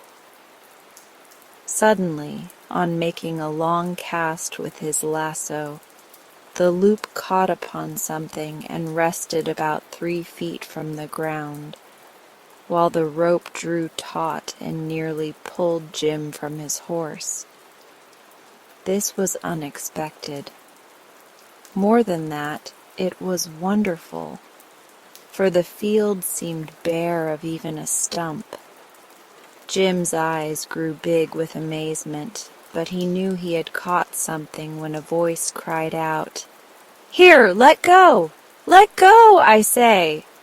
Can't you see what you've done?" No, Jim couldn't see, nor did he intend to let go until he found out what was holding the loop of the lasso. So he resorted to an old trick his father had taught him, and putting the butcher's horse to a run, began riding in a circle around the spot where his lasso had caught.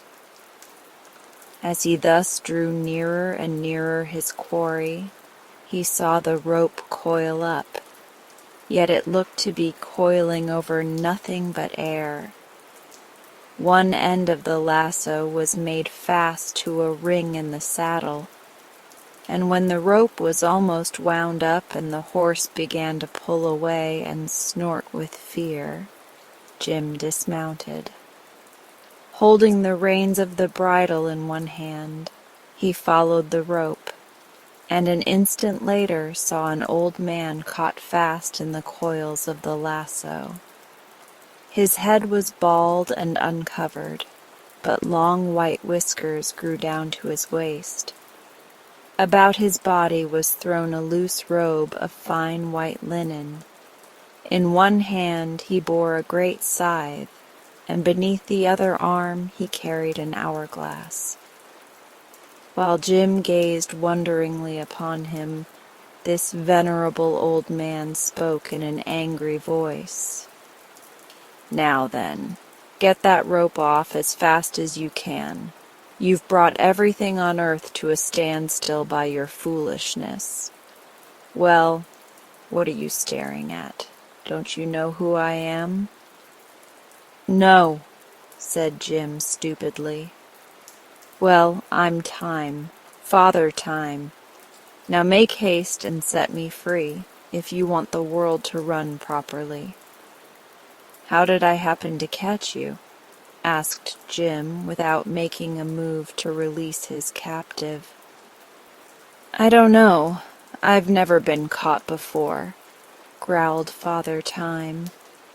"But I suppose it was because you were foolishly throwing your lasso at nothing." "I didn't see you," said Jim. "Of course you didn't.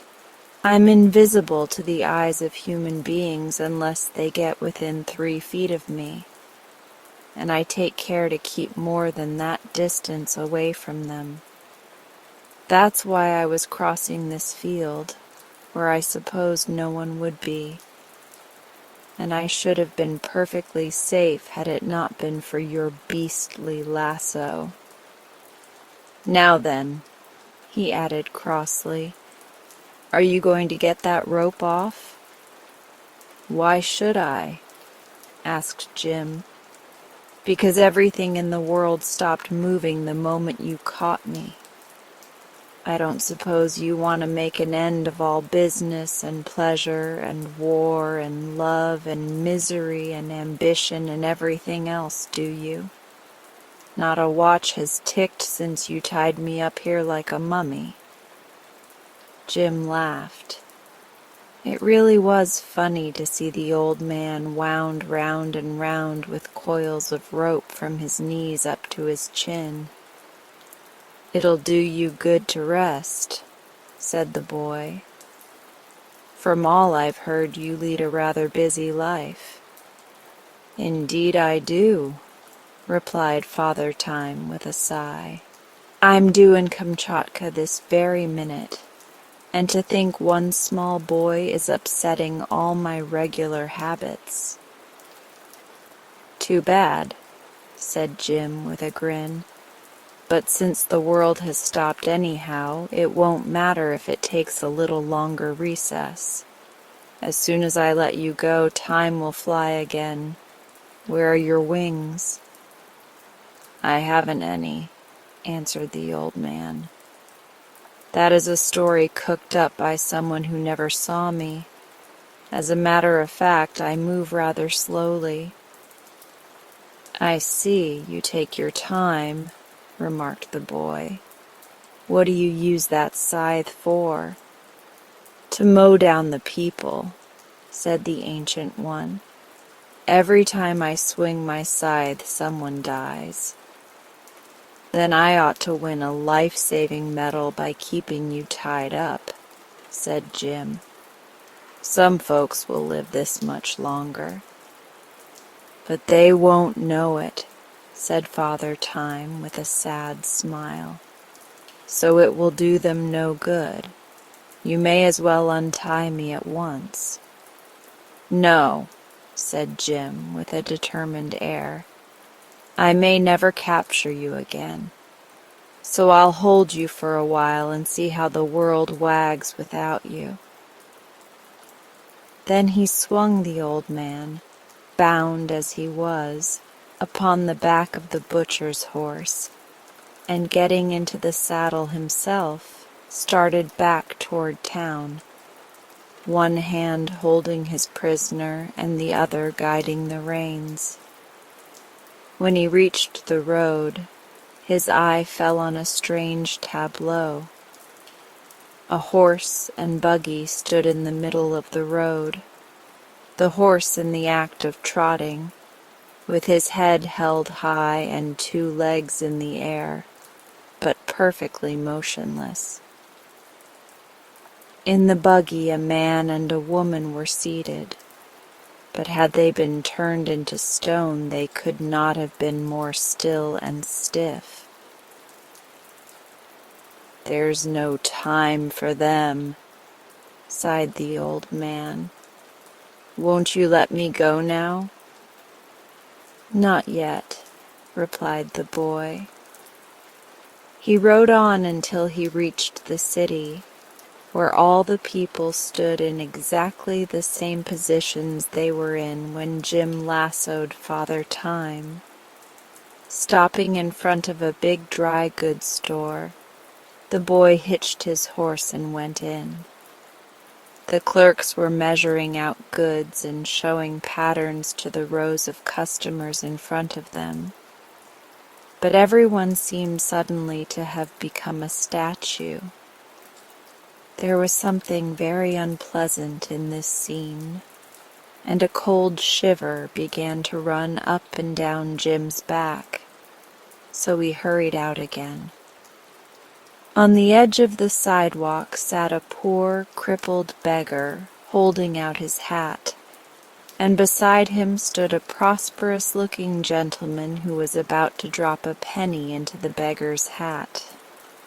Jim knew this gentleman to be very rich, but rather stingy. So he ventured to run his hand into the man's pocket and take out his purse, in which was a $20 gold piece. This glittering coin he put in the gentleman's fingers instead of the penny, and then restored the purse to the rich man's pocket. "That donation will surprise him when he comes to life," thought the boy. He mounted the horse again and rode up the street. As he passed the shop of his friend, the butcher, he noticed several pieces of meat hanging outside.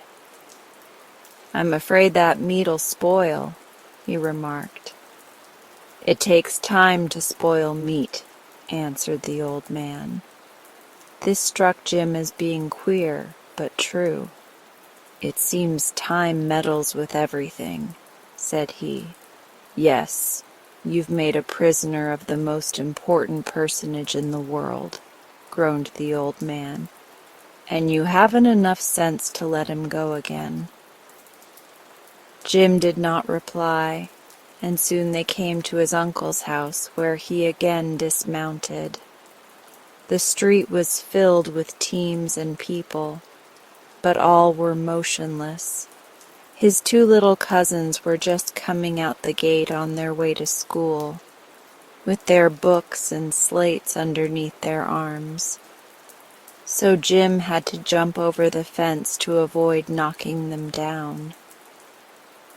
In the front room sat his aunt, reading her Bible. She was just turning a page when time stopped. In the dining room was his uncle, finishing his luncheon. His mouth was open and his fork poised just before it, while his eyes were fixed upon the newspaper folded beside him.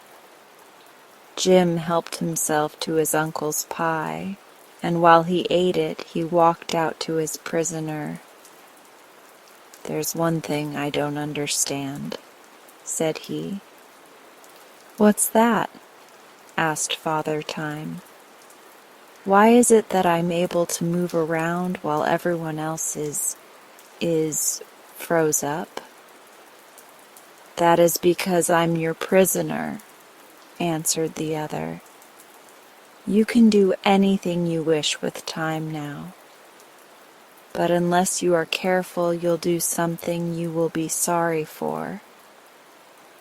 Jim threw the crust of his pie at a bird that was suspended in the air, where it had been flying when time stopped.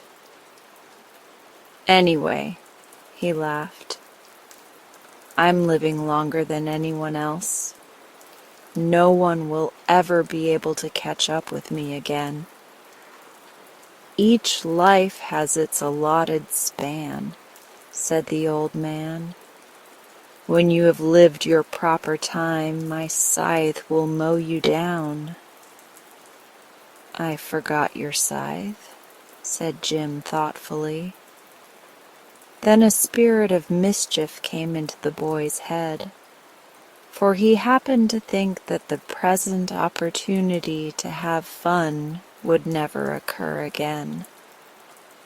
He tied Father Time to his uncle's hitching post, that he might not escape, and then crossed the road to the corner grocery. The grocer had scolded Jim that very morning for stepping into a basket of turnips by accident. So the boy went to the back end of the grocery and turned on the faucet of the molasses barrel. "That'll make a nice mess when time starts the molasses running all over the floor," said Jim with a laugh. A little further down the street was a barber shop, and sitting in the barber's chair, Jim saw the man that all the boys declared was the meanest man in town. He certainly did not like the boys, and the boys knew it. The barber was in the act of shampooing this person when time was captured. Jim ran to the drugstore, and getting a bottle of mucilage, he returned and poured it over the ruffled hair of the unpopular citizen. "That'll probably surprise him when he wakes up," thought Jim. Nearby was the schoolhouse. Jim entered it and found that only a few of the pupils were assembled, but the teacher sat at his desk, stern and frowning as usual. Taking a piece of chalk, Jim marked upon the blackboard in big letters the following words: "Every scholar is requested to yell the minute he enters the room. He will also please throw his books at the teacher's head. Signed, Prof. Sharp." "That ought to raise a nice rumpus," murmured the mischief maker as he walked away. On the corner stood Policeman Mulligan, talking with old Miss Scrapple, the worst gossip in town, who always delighted in saying something disagreeable about her neighbors. Jim thought this opportunity was too good to lose. So he took off the policeman's cap and brass-buttoned coat and put them on Miss Scrapple, while the lady's feathered and ribboned hat he placed jauntily upon the policeman's head.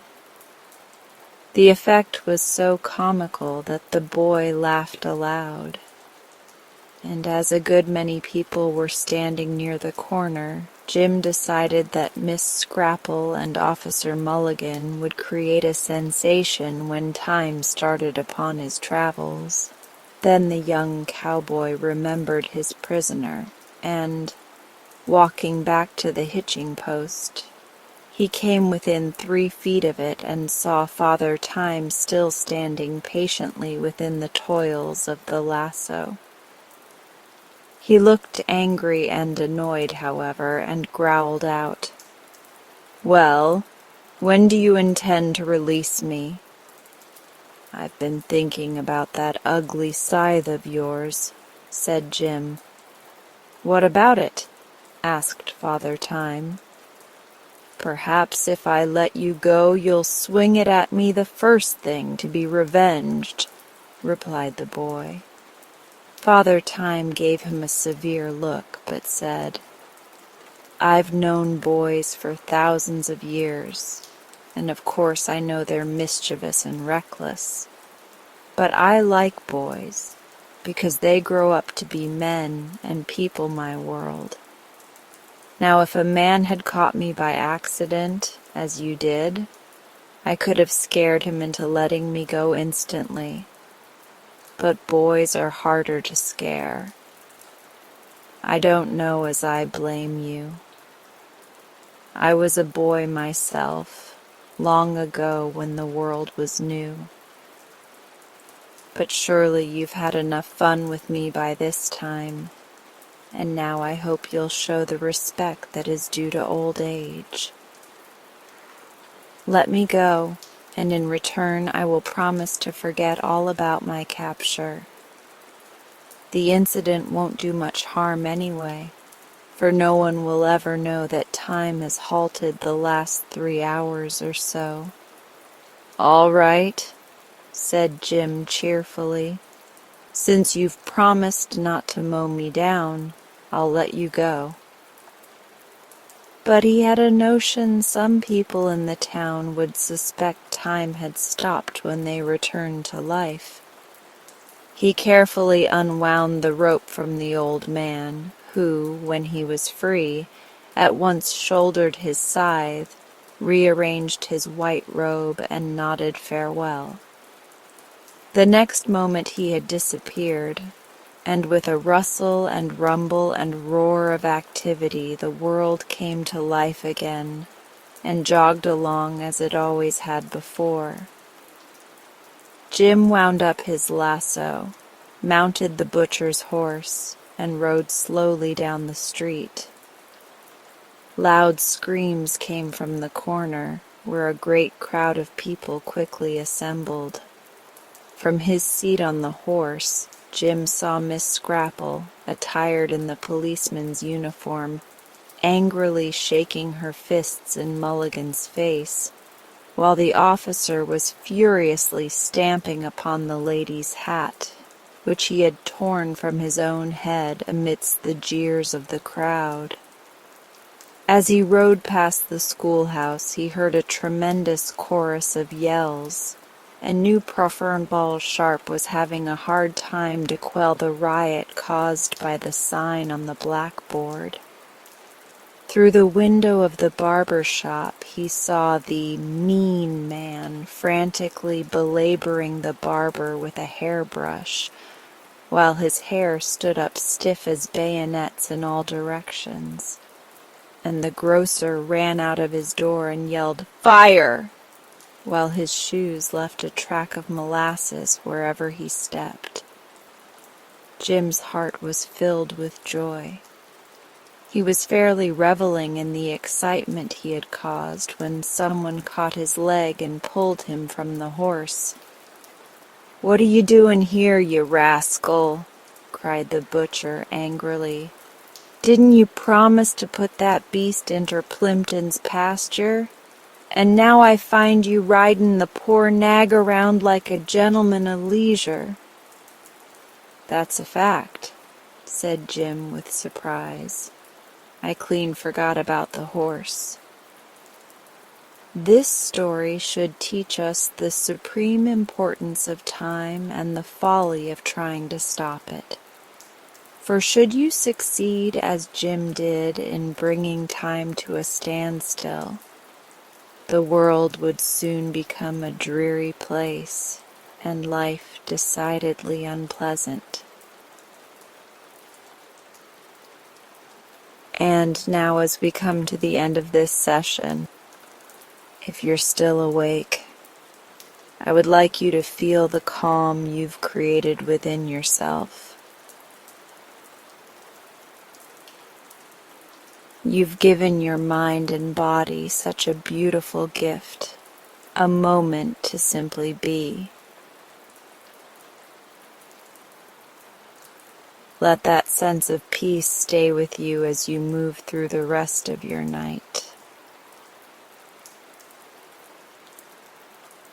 If you'd like, you can stay here a little longer.